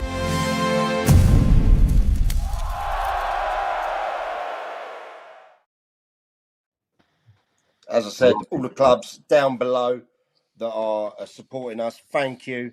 We will ensure that we always get to your games. We make the video up. Lee is relentless with his videos, and you know, it's a bit about we don't have sponsors, as we said. We have we do our own stuff here. So if you can support us like that, £14 for a case of 24 times 330ml. A la the Peckham Spring. So there we go. Right, guys.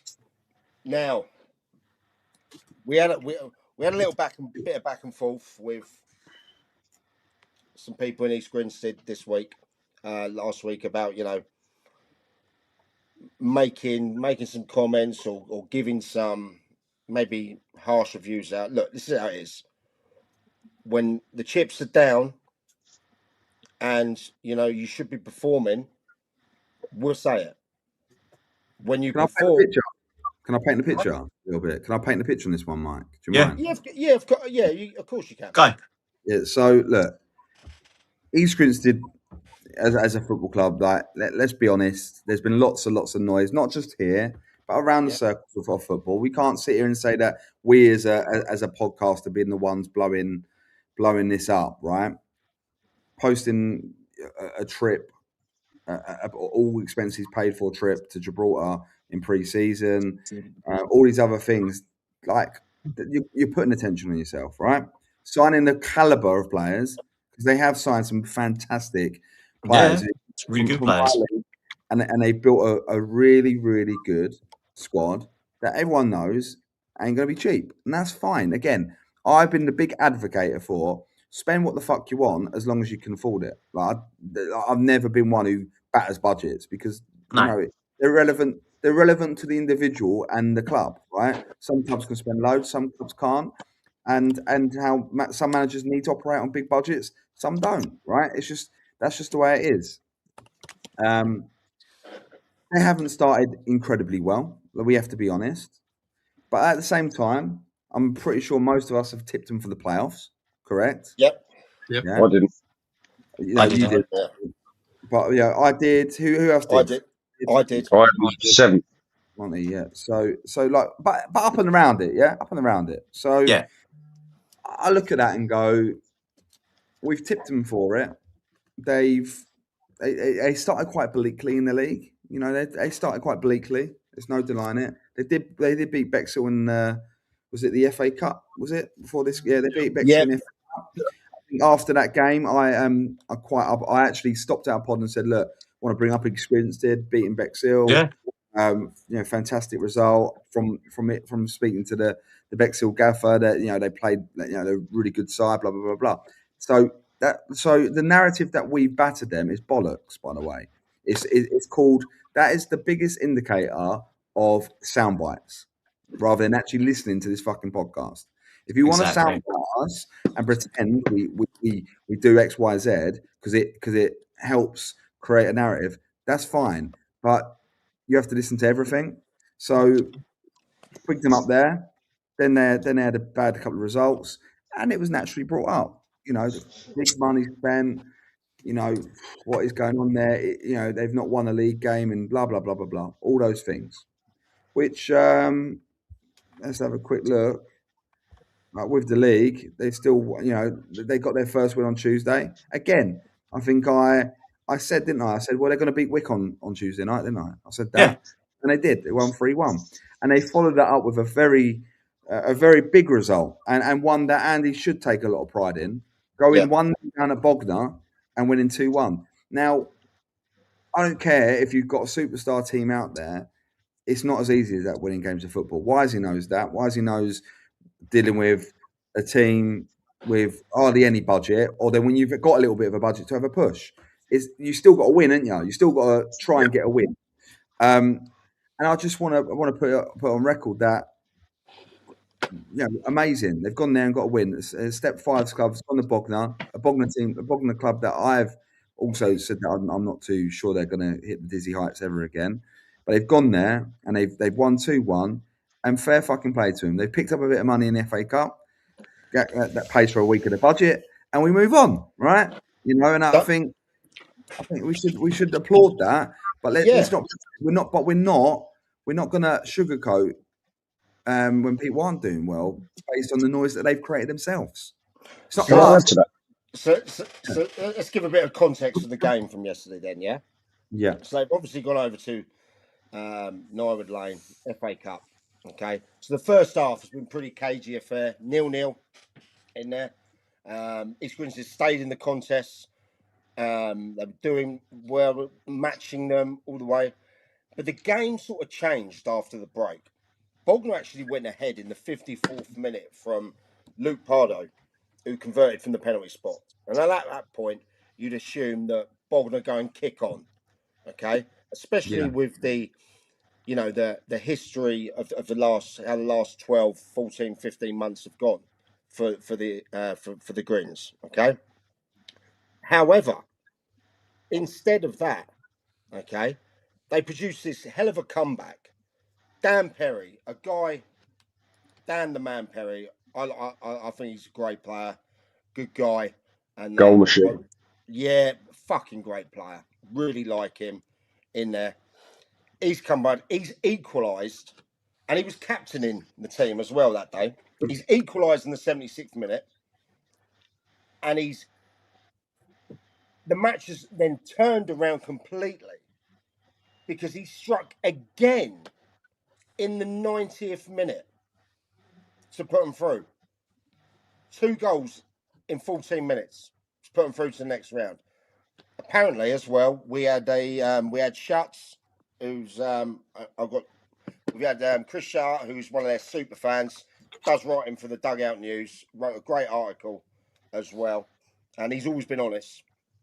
And he said he'd never seen the Bognor fans disperse from that stadium as quickly as it did. So, wow, you know, shout out to Andy Willis, shout out to Curtis Gaylor, and shout out to all the lads there, and Dan the Man Perry.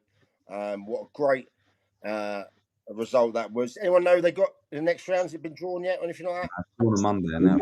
Drawn on Monday, I think. The thing is, they've got to kick on now, though. Exactly. They've got to kick on.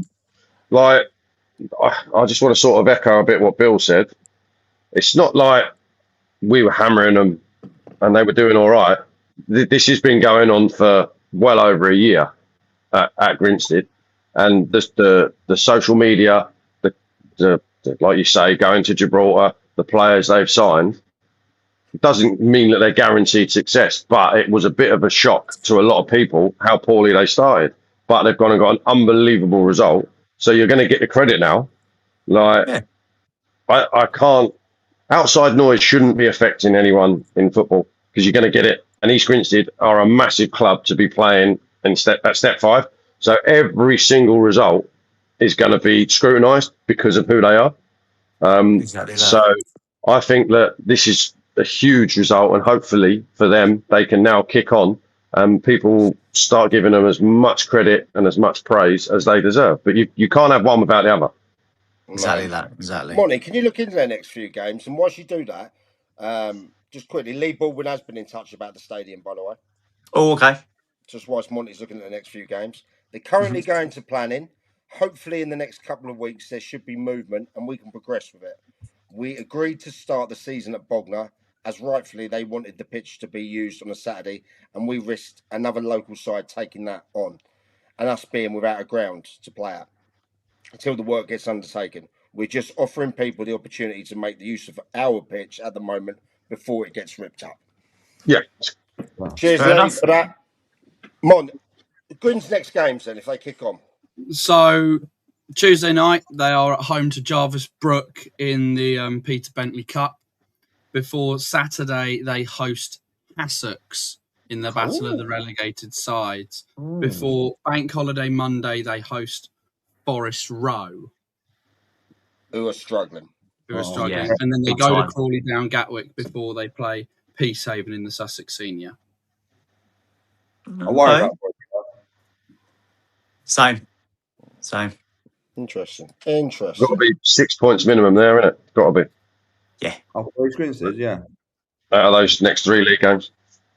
Yeah. Crawley Down away isn't as easy as some people think. On that pitch as well at the moment, the state it's in, you cannot play football on it. No. you talk about pitches. I mean, I've got a couple of pitches. Have you seen the Camberley Town pitch? Oh my days! It's just it's desert, isn't it? Concrete. The one that Beckenham, the owner of Beckenham's gone.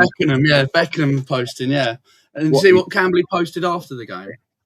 Oh yeah, well, no, what they post? They were all posing out there with lawnmowers and everything. On a serious note, though, like the pitches are getting battered by people at the moment, but not everyone has the privilege of irrigation systems or right. Not everyone. I'll give credit to Broadwood Heath. Their pitch today was utterly beautiful. It was great. Really, it was great. It was green. The whole pitch was green at Broadwood Heath. They don't have an irrigation system. They've got a machine that goes up and down the pitch. Yeah, no, one little thing that goes up and down. Yeah. They're quite expensive. Those are. Right. I want to show you this pitch that Guildford City had yesterday. Oh yeah. Jack Stapley, Westie manager, sent it through. But they ain't got the Crouch. I went down there today, and it's not too dissimilar. I know they're playing at New Haven. The Seafield, I know, have spent a lot of money now trying to water it, but they've got one standpipe at the Crouch, which is behind the bowling club. So you can only water in certain areas of the pitch. And look, that ain't great, but they obviously haven't got any means of watering it, have they? And also, if you look, pull that back up, Mike. Right. So look at the background. Where do we think this pitch is? What sort of site? That's Guildford City. No, but what sort of site is it? An athletics one. Exactly. It's like the West End. Jack also sent me his pitch from Westfield. It's a little bit different when you've got 3 ex-Premier League players that own your club, though, isn't it? I'll be surprised if that's what it looks like now, by the way, because someone told me. I shit you not, that is within the last week. But the problem is, like, it's always going to be hard with an athletic centre, because I can remember the first time I played at the Withdean against Vardinians, it was then. We were warming up, and then Vardinians and volunteers going round putting dirt in the shot put holes. Yeah.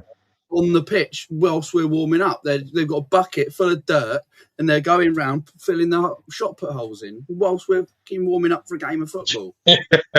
Yeah. It was an awful pitch, wasn't it?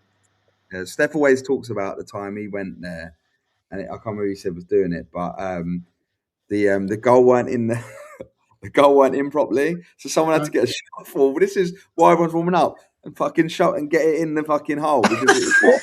Well, I can remember that's 2 seasons ago when we first went there. They had to postpone their first 5 home matches of the season because someone had driven over the goalposts. In like a digger. They'd driven over the goalposts and broken them. So they said, we had to postpone our first few fixtures because they'd no. I remember that now. Yes. Is anyone playing at Withdean anymore? Brighton Electricity, mate, isn't it? Brighton Electricity. Brighton Electricity are? Lee's favourite team. Isn't that your new club, Right, Lee? electricity. Right. Start of the season with a solid point, though, Lecky. If they take me, mate, I'll take it. Oh, what are you on about? They got a point at the weekend. Good point. Yeah. They're unbeaten this season. 1 game, 1 point. No goals scored, no goals conceded. That's the best start in their club's history. Yeah. The Lecky. They're 1 point and 19 goal difference above Worthing Town. Right, What can you say? They went to Ferrin. It's a good point away at Ferrin. Good point. At the Clevelands there. And just while you say that about that, it brings me on to the thing. We've had a lot of success with this over the last 2 episodes, 2 issues. First one did about 700 downloads. This, the one from last week, did up close to 1,100 for Dugout News. Obviously, and there's a great article in there about teams and B teams, and like the Chichester going to batter at Worthing Town and that. So thanks to everyone that supported that. We've got the bumper one today that was dropped. 113 pages. You wait, next week, 200 pages. No, I don't think so, mate. Hold on, Nick. Step 2, step 8. Well, no. I did the National League South, Isthmian Prem, South, Southeast, South Central, all the way down to Div 2 in there. Right. Yeah. Okay. But we did have 13 contributors to the writing articles, including Mr. Wise, who has been banging out articles that really have a lot of good stuff that he's already written, and I know he's starting to find his rhythm for that, and being out the dugout. A new vocation, Paul. Yeah, well, I've got to do something. I'm not shouting at any referees at the moment, so I've got to do something to keep me ticking over. But if you go and have a look at my pin tweet on at the SNLF DOD, there is the download link there. It's 113 pages, covers it all. There's match reports in there. There's articles. There's all your league tables, all your fixtures, and it's all free. So do you cover the Sussex or just the combination? No, I actually mentioned all the teams in the league as well. Okay. And so obviously you've had a good read of it today, Bill. You know what I mean? Very well, have I? Let's be honest. I thought if you're sitting in A&E for 5 hours, mate, do you know what I mean? So, quick story about that, right? So my phone's on 5% battery, and I'm thinking, oh fucking hell, like I'm gonna have to pay for car parking, blah blah. Whilst I'm worrying about my stomach, and I see like this thing that says, oh, you can get like these power banks to your phone, £2 it says. So I download the app, one pops out, I put it in, I'll go get called off for this X-ray. If I'm sitting there waiting there for ages, I get this the scan, I'll go back, and I'm like, right, okay, I've got like 50% charge now. I'll go and take it back. Charge me an extra £6 because I had it too long. I've got a good story about that. One of them, a lad that works for me, done one in an airport in Amsterdam. Yeah, and took it home. Got 600 quid. What? He forgot about it and didn't put it back in the airport. Got 600 quid. We were talking about it at work last week, funnily enough. Yeah. Not having it. Unbelievable. We've also been sent in a few goals as well. Review. I've got 4 goals. I've got 2 from the Infinity game, and I've got 2 from the Worthing United game as well. So I'm just going to. He's done it again, isn't he, at Worthing United? What? Yeah, and these are all, the two boys that scored the things, the dugout boys. But,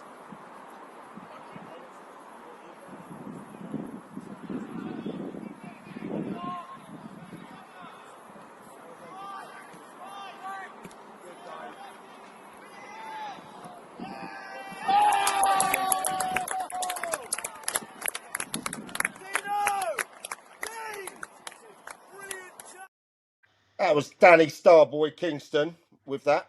That was in the 7-0 win against Oakwood. And then the other dugout lad, Dean Sherwood.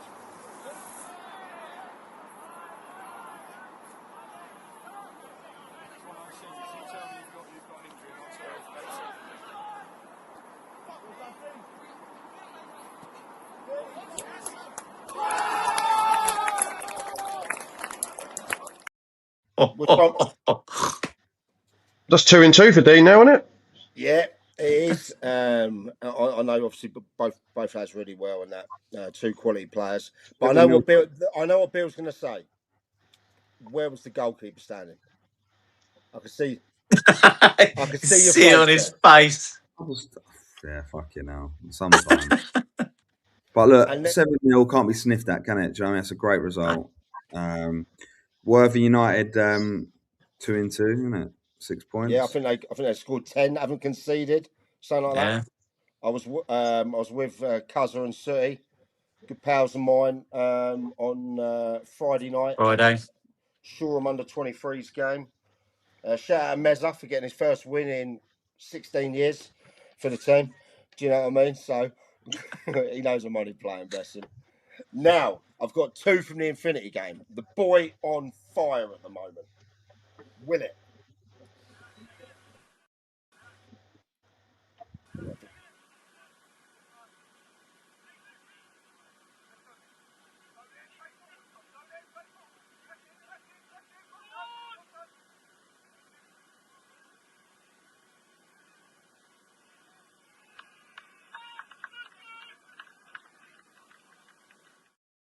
Well, the keeper's going to love me playing that one.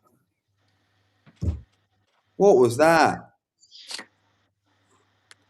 Delightful finish, but what is he doing? What's the keeper doing? I can't really defend that one, to be fair. He's made a complete ash of that pass. But yeah, it happens to goalies, though, doesn't it? You know, you make one mistake and it'll lead to a goal. They've gone from being in their third to 5 seconds later conceded. It's and here's another one from again the boy Willett, who now has 2 hat-tricks in 2 games consecutively. Bloody hell. Players.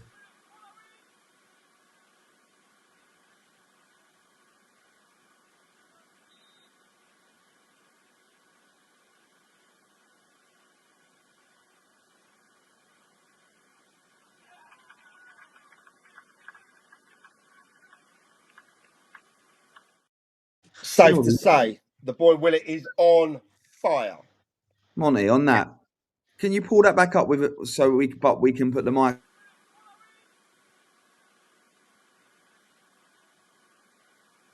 Can you hear me? Yeah. Right. So what's the keeper's positioning with the wall as well? Yeah, it's I probably wouldn't be set there. No. It's on the wrong hand as well. I don't like that wrong hand. Yeah. It's hard to say because obviously we can't see exactly where the placement of the wall was in relation to the ball. But I've seen it a number of times. Walls being set up so poorly.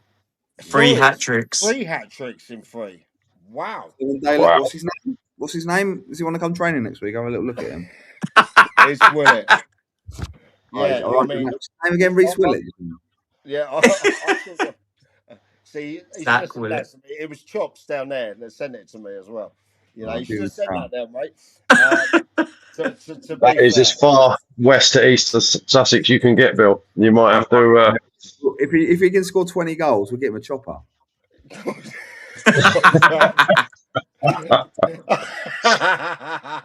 150k, Bill. We'll negotiate another contract. Well, I don't pay that sort of money out, but yeah, we'll have a look. But I saw congratulations to him, 3 hat-tricks and some of the league. I saw play on with you, Lee. Yeah. Reigate gave him a couple of goals, to be fair, but he's still finishing them, and he looks an absolute problem. Such a good player. That league. But yeah, so shout out to everyone that sent videos through.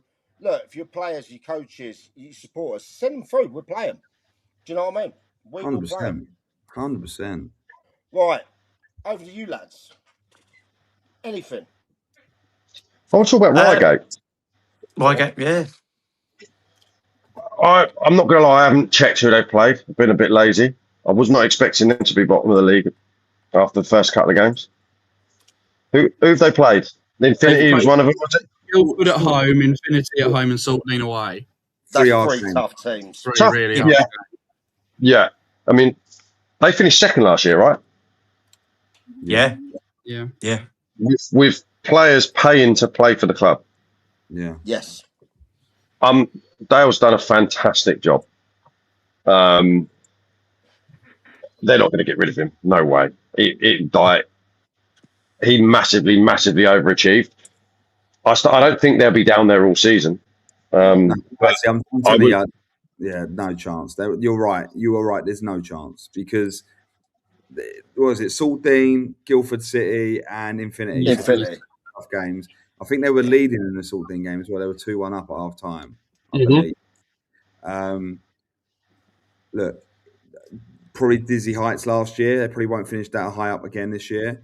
But like, you can't knock him as a manager because no, and it's not like when we talk about the Lancing situation or the Shoreham situation, we talk about that with context of 30 games. Yeah, of course. His context is success last year, missing out by the margins of going up, and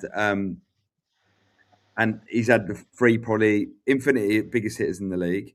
Yeah, sort of my favourites to win the league, and Guildford are one of the top sides as well. Yeah. So what's their next 3 or 4, Monty? Right, they've got Selsey away on Saturday. That's no gimme. They host Dorking B on Bank Holiday Monday before they travel to Westfield on the 5th. That's a tough start to the season, isn't it? And then they got Common Rovers away in the Vars as well after that. Do you know what, right? So, obviously, me and Lee went there. And by the way, Reigate Priory, as a club, was so fantastic to me and Lee. Yeah. And Gareth had come as well. Laid on the hospitality at half-time. Wonderful. The committee sat down with Jody, who's here, the Infinity guys and everything like that. And do you know what I said to them? I said, probably your best signing this year is actually keeping Dale on. Because I know full well, and he won't mind me saying this, that he was in a crossroads pre-season, with his outside things that could have been affecting the football. He just lost Aaron as well, his right-hand man, who I believe... Did he go to Hawley Town? Yeah, which is ironic, because that's where they play, So, and I said to him, that was probably your best sign is keeping him there. I think he's a great coach. I think he's a really good guy. He's a bit like a lot of us. He's a bit like Marmite. Some love him, some hate him. Yeah, I like that. I've got a lot of time for him. I like Dale. He's a great guy. Me too. But what he does off the pitch as well is really, he's influential there within the club. And yeah, look, I want to see him succeed. But yeah, there's no doubt about it. It's a tough old start. You know what I mean?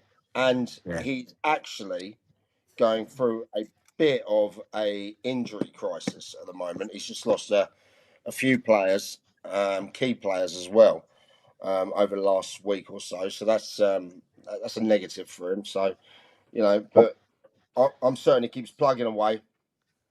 He will.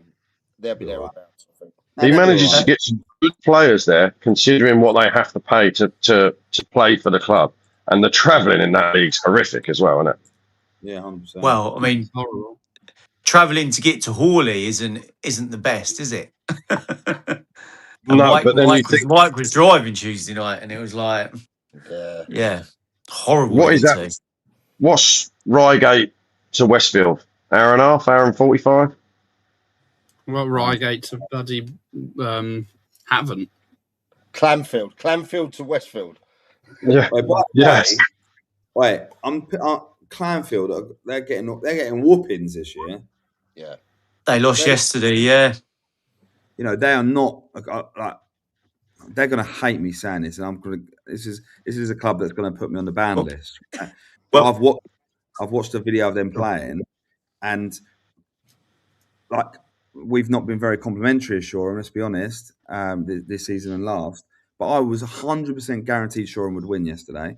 I had no doubt, because I watched Clanfield play. I'm not going to say what game. I was sent the game because I'm a sicko, as you know, Mike. I like to watch. You are a sicko. Football whilst I'm working. I have my setup. I've got my 2 laptops, TV in front of me. Got Sky Sports round this. Yeah, it's like the newsroom. Yeah. I like I was like, oh my good God, like how the fuck are these lot playing step 6? So prove me I, wrong, gents.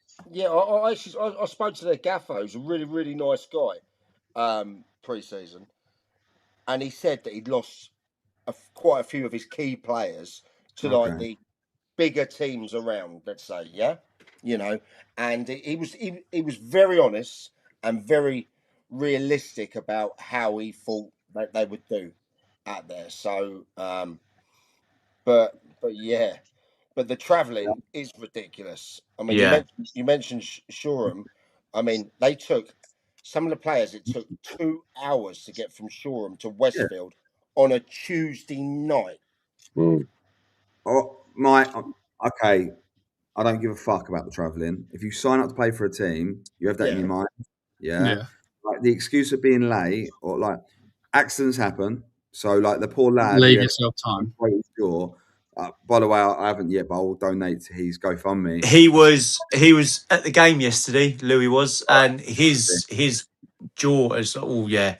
Yeah, so I will contribute to that in a bit. But like I don't like losing a game of football is losing a game of football. But if you sign up to play senior football, step 5, step 6, step 4, whatever, and you make sure your meet times are enough for you to get to places, right? So if you know it's if you know in traffic, which it's gonna be on that A27, again, then getting into Hastings into Westfield, you know it's going to be a headache, right? You give yourself ample time to get there. You don't turn up half hour. You don't leave yourself an hour to make an hour's drive. Well, No. look, so if it's taken them 2 hours, yeah, right, Yeah. and say it's a 7:30 kickoff, and Westfield were good enough to move the kickoff, delay it a bit, they did that. Shout out to Jack and Harry for that. But at what time at this level would they have to leave? That's right, Mike. That's 4:30. They've got, but I understand that. But at the same time, they've got jobs. That's tough. Don't Like, sign I up. was leaving at 4:30 when I was playing Isthmian 18s football to get to Hastings. Yeah. I'd come back from school. School finished at 3:00. I'm back home at 3:30. I'm out at 4:30 to go to football. Yeah, but Monty, you've never had to have a job in your life, have you? Yeah. Monty, you don't work. Remember that. The dad who drove me had to have a job. Even with work, though, yeah, you The butler. you have to. If you're signing to play for a team, what's the point then? What is the point? All right, because we've got a game 2 hours away. We ain't gonna have we're gonna lose. We ain't got our best team. Oh, no. Well, You can always. I used to account for. I'd have 2 or 3 players that couldn't get out of work early, and you would get the odd Tuesday night game that was a nightmare. I ended up making meet time later, and I know that sounds crazy, but then it's less stressful because you're not thinking, right, everyone's late, so you get there and yourself less time. But I found that works better than getting people to leave so much. Does that make sense? Like you're always going to have 1 or 2 players, but didn't they have 7 players that were late? Yeah, there was and one didn't even one turn of the up. cars. Yeah, one of them had a crash. Yeah. Had a car crash. Yeah, but they all turned up, and then the geezer smashed his draw. Like he had the worst day ever, right? Their own keeper. I mean, it's a lot. It's a calamitous day, isn't it? And going back to it, you can't have 7 people turning up late wherever you're playing. No, you can't. No, he's gone. I think, look, if you're playing, He's gone. if you're playing senior football, that's unfortunately, whether you like it or not, that's the commitment. But you would have had it at Uckfield. You'd have a couple of players. Look, with work, they're going to say, look, I'm going to be half hour late. But you work around it, don't you? So you make sure you make sure, for example, your squad. I don't know, like like Billingshurst. Like we went to Billingshurst away, right? Or which is fucking miles, especially for me, like miles away. You have all these different places to go. I just think sometimes you set your meet to make sense, but you also just make sure. I also think it's the discipline of the players, Wisely. I think if players respect you, they won't want to let you down, will they? Like they won't. Or had 7 players wouldn't have been late for me. So it just wouldn't have happened. Like you might have 1 or 2 that they've gone. Look, I'm going to get there. It's a 7:45 kickoff. I'm going to get there at 6:45. I'll rush in. I'll get changed in 5 minutes, and I'll be out for the warm up. You go, Yeah. sweet. Everyone else still needs to get here at 15, but fine, you go and do what you got to do. Yeah. Or Bill, childcare issues, like she don't get home from work till this time. I'm going to set off at this time, but I'll be there for the warm up. Right, fine. Mhm. Otherwise, you're unprepared.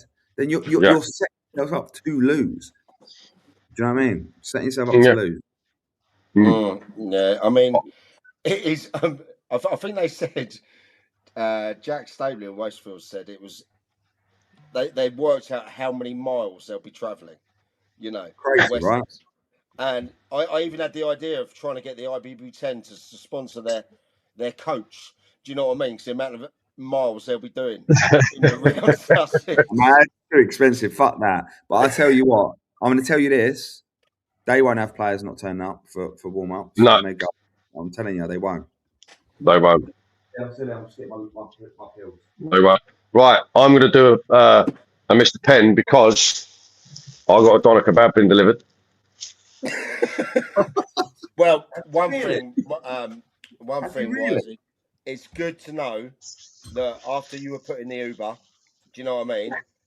And then you said you were coming on the show, and we didn't see you for 2 weeks.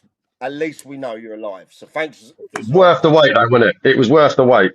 It was. Well, And if anyone, I'm telling you, wait, you shouldn't be eating this late at night, mate. That was the start of my problems. Yeah, I don't normally, but you know, I've got other commitments, and you know, my track record over the last 2 or 3 weeks ain't been great, have they? So I've been sitting there looking at that for the last 15 minutes, thinking, no, but I can't let it go any longer. and just on a final note, Wisey, go and check out his articles. He's hit some real deep articles in Dugout News, like some that I've just messaged him back straight away and gone, fuck, mate, that hit hard. You know, so go and check that out. Paul Wise, the wise man, or maybe not for the last couple of weeks. I'm the wise man. Nice one. Catch you later, boys. Bye, mate. Bye-bye. Right, down to 3. Last questions, guys. Get them in. Oh, that's classy. Classy. Go on. Send a message. The star boy young coach at the moment, 17-year-old Archie Kramer, has just sent in a message saying he would like to congratulate Lancers on their first win after beating them yesterday. You know? So, yeah, that's very classy. mature. And I know he's had a lot of attention lately, Archie, you know, stepping into that role in there. He's got a couple of wins as well, you know, so the boy's got a massive future. He obviously, him along with Monty, their under-18s teams, you know, we work with them in the Dugout brand there. So, yeah, classy, Archie, classy. Right, I like look, what I do think it's too young to be a manager, like be in the dugout. I do. I don't know, maybe. Is it being announced this week? What, Archie Kramer, manager? No, I don't. I don't know who's going to get the job. I don't know. I've not got a clue. There's rumours. I still think Mr. Death is in line, maybe. What about the ex Lingfield manager as well? Yeah. What, Joycey? No, the one before that. No, the one before that. What's his name? Oh my God, Dowie. Yeah. Okay, interesting. But like, you've got to commend Arch for stepping in for that period. He didn't have to. And it wasn't just Arch as well. It was his co-coaches as well. Yeah. But like, he's been the face of it. Let's be honest, and rightly so, because he's really put himself out there. And do you know what? Fair play to him. We'll talk about midweek games in a minute. I know he won't want the job. Like I know he won't want the job, but he does Milo under 18s, doesn't he? As well. And he won't. He does Milo under 18s, Horsham YM under 18s, and now YM first team. He's the man. He's a sicko like you, Bill. Worse than me, mate. He's younger. He's got the energy. He hasn't got kidney stones. So I think someone's just said about that. If Archie's too young, then his boy Ethan's too young to ref. They're both 17. I see what you're saying, Russ, in there, but it is very different being in the middle. Yeah, it's a completely Some of different them kettle of fish. personalities when they are, and there'll be some characters in there that are of that older age, let's say, and that. But I think he's done a sterling job, and him and his coaches have acted in brilliant way. They've been open to everyone. Also, as one to correct ourselves, just so you know, because we do, just had some information. We'll discuss it next week. But regarding the Shore and Westfield travel, we'll retract our comments earlier, and I'll bring up that next week. Okay. Interesting. As we say, if we get something wrong, we always put it in there. Now, I don't want people to think that there was only 7 there and what have you, and players not turning. I don't know what part of that. I've just been said that there's a little bit that might be wrong, what have you. So rather than ignoring that, we take it in, and then we'll talk about it at a later date. Or we might not need to talk about it at a later date because hopefully they go and get another win at the weekend, and they're going that way up the league. Absolutely. Yeah, I like them. I like those boys down at Shore. Yeah. Right. Just regarding Will. Yeah, I'm going to my first trip to Saltdean on Tuesday as well. Really? Good bar. Great bar there. I was going to go to the Littlehampton Bognor game, which is a massive game. Yeah. It says I'd already committed to the Saltdean, but we are set. But Gareth, the food guy, he is going to the Littlehampton game, which would be a hell of a one, by the way. But yeah, Saltdean, going down there, going to take some Dugout 90 up there as well. Lowell's got it in the bar up there. It's supposed to be beautiful. I don't know if you lads have been there yet. Fucking lovely, mate. We played there pre-season. It's gorgeous. It's so good. And Bill, have you been there yet? No. See, I'm potentially going to go to a Isthmian South East game on Tuesday night, but I wanted to go to the Saltdean game because I wanted to check out the facilities. So I might be there. I might be there. We might be there. The Dynamic Duo might be there together. Dynamic Duo might be there together, yeah, for sure. And then I'm thinking from there, Wednesday, I will go to probably. Let's have a look here where I'll go Wednesday, the 26th. I might go to. So if you had the Dugout News up, you'd be able to see them all, mate. Well, I might make a trip to Lingfield, to Whiteleaf on Wednesday night, sorry.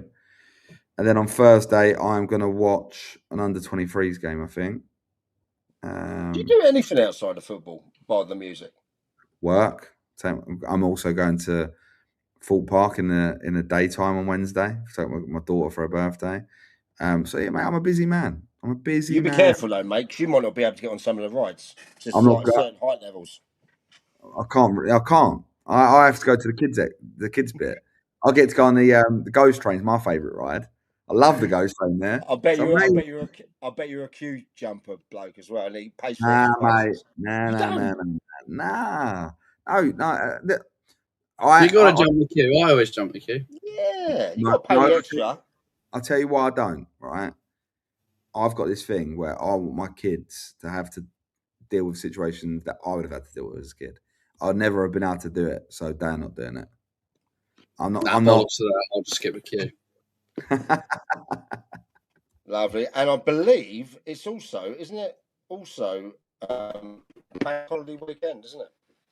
It is indeed coming up. And are you going to be refereeing, Mont? Well, I'll be at the Roffey game Tuesday night, Peter Bentley Cup away at YM. Then Wednesday, I have got 2 games refereeing. I'm refereeing 12 o'clock kickoff. Yeah, I'm refereeing 12 o'clock kickoff at Chelsea. And then in the evening, I'm up at Walton and Hersham for Walton and Hersham under-18s against Sutton United under-18s. And then Thursday night, I'm actually quite impressed. Thursday night's training. Friday night, I'll look to I'll probably watch a bit of football on the TV. Saturday, I'll probably be wherever Roffey are. And That's then rough, Sunday I'll probably have a women's game. I want Eastbourne's- to shout out to Peacehaven as well. Yeah, I know obviously they got they got beat at the weekend and that, but you know, done a good start. Shout out to my boy Ty, who's a dugout guy there. I'm going to that. I think that's the game I'm with all due respect. This one, yeah, this one looks a hell of a one there. But you know, Ty's was doing bits and that. Ed was doing bits.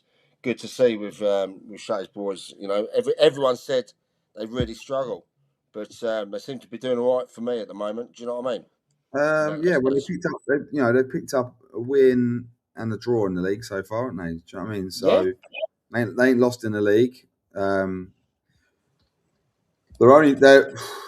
only what 5 points behind the mighty Hastings, and they've got a game in hand. So like they're up at they're chasing it. You know, they're chasing the pack. That's going to be a hell of a game, isn't it? Peacehaven Hastings. I really rate watched. I think I was very complimentary of Peacehaven last year, and I rate them. And you called them to go up. Yeah, and I really like the club, and I'm actually looking forward to that game on Tuesday and watching them to have a little look, because we will play them at some point, and we like to be prepared. Of course. Yeah, but yeah, so I've got a few things planned for the bank holiday as well in there, so that's fair enough. Oh shit, bank holiday! We can talk about it next week because we've got Monday fixtures, 11 a.m. fixtures. Yeah, that is. Yeah, we're gonna have to do a little special show, a little bank holiday special show, because there's gonna be games everywhere, isn't there? Yeah.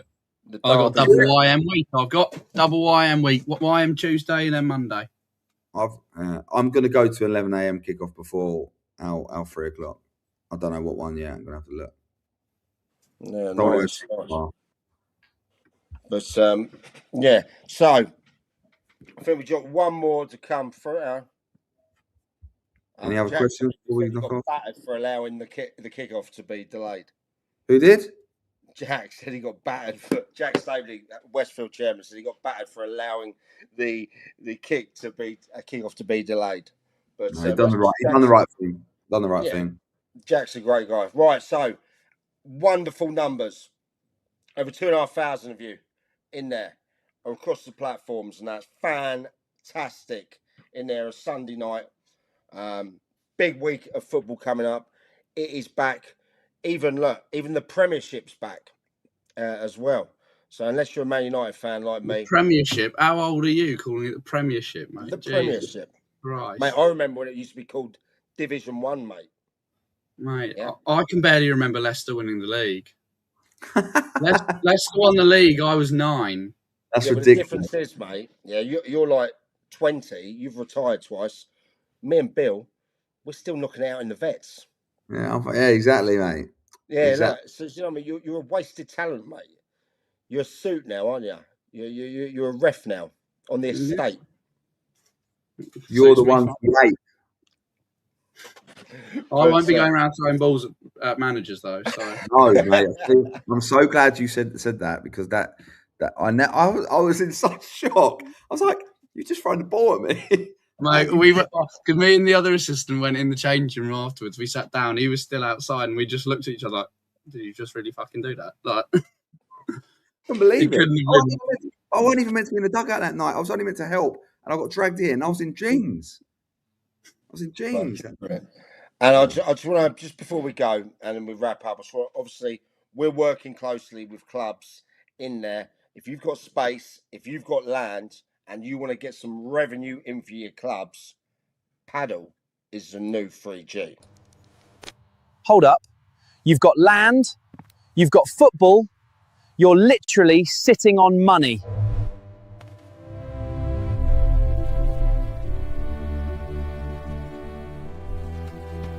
Welcome to the future of the club. Paddle is the new king here. These courts are ready to host epic matches and take your club to the next level. Contact Dugout Diaries for more info. Yeah, as I said, we're working with clubs, and that paddle's one of the fastest growing sports in the UK. It's going to be an Olympic sport. We've teamed up with Paddle Kings, who are offering to come in And if you've got a little bit of land about that you're not using and you're struggling financially, we go there and we make a profit share business model for you. Put it this way, if you had between 4 and 6 courts, potentially your club could earn over £300,000 net in a year. Net. You know, so yeah, it's happening all across the country, and we've gone with the best paddle kings. So there. Should we put some in Monty's estate? He's got enough room to host the Olympics in his estate, let alone just the paddle. I wanted to put a 4G in my garden, but I didn't get planning permission. I mean, that's just fuck you money, isn't it? Brilliant. Isn't it? I love it, Monty. Monty the king. The king. Mother, this Christmas I'd like a 3G pitch in my back garden, please. Oh, we can't. No, that means we'd have to move the pony stable. Well, you leave my stables alone. They're not stables anymore. They're storage. So storage now, are they? Storage. Yeah. You remind me of that guy. You know, there's a film called The Englishman. Do you remember that? Nope. Yeah. Go and watch that film. That might be you, Monty. That might be you in there. But everyone, thank you so much for the continued support and that. Please go and check out Dugout Data Hub and go and download your free issue number 3 bumper pack of all Sussex news, and we've got in there about 7-8 match reports, 10 articles, all the league tables from the National League down to SCFL Div 2. We've got all your fixtures on there this week, and it is 100% free. And if you want to be a contributor to the mighty Dugout News, please get in contact with us. We will take articles from everyone that is out there at the moment, whether you are a supporter or you're a player, a manager, a coach, a groundsman, a hater. And the last thing I want to say, it has been weeks of back and forth with Google getting our app in the Dugout app onto the Play Store. It's been on iOS and it's, has over 2,000 regular users. On iOS, it's been on for months, but Google have finally succumbed to the movement that is Dugout AI, and you can now download the In the Dugout app on the Play Store now in there. So for all you Android strange ones out there that love it, who has an Android phone anyway? Well, I know Coach Reese does, because every My dad. time at Pagham, yeah, he does. Your dad has a Nokia 3210. Oh yeah, and Jack Stapley wants to know, get the names of the Premier League players who own them. When I know. I didn't say that. No, that's what Wise said. He said 3 of them. I know that Mr. Cook. No, the only one that's involved is Steve Cook. Yeah, exactly. But the Stapleys run that joint and they do a great job. They do. Cool. Oh, amazing! You're not going to the Rothford game Tuesday night, Kramer. I did say I was going to it. Are we there? I mean, the last time I went there, young Archie absolutely humiliated this guy. Look, I'm only saying. Yeah, well, he's the gaffer. I'm only assistant, so. Oh, he's only the assistant when they're losing. And when we're winning as well, I take no credit for the team whatsoever. Do you think Kramer will be in the dugout on Tuesday night? I think so. Definitely. So what? You can't appoint a manager on a Monday night and expect to have him take a game on a Tuesday night and be successful. Do you think we would have expected to see an appointment already? It's going to be 2 weeks Monday.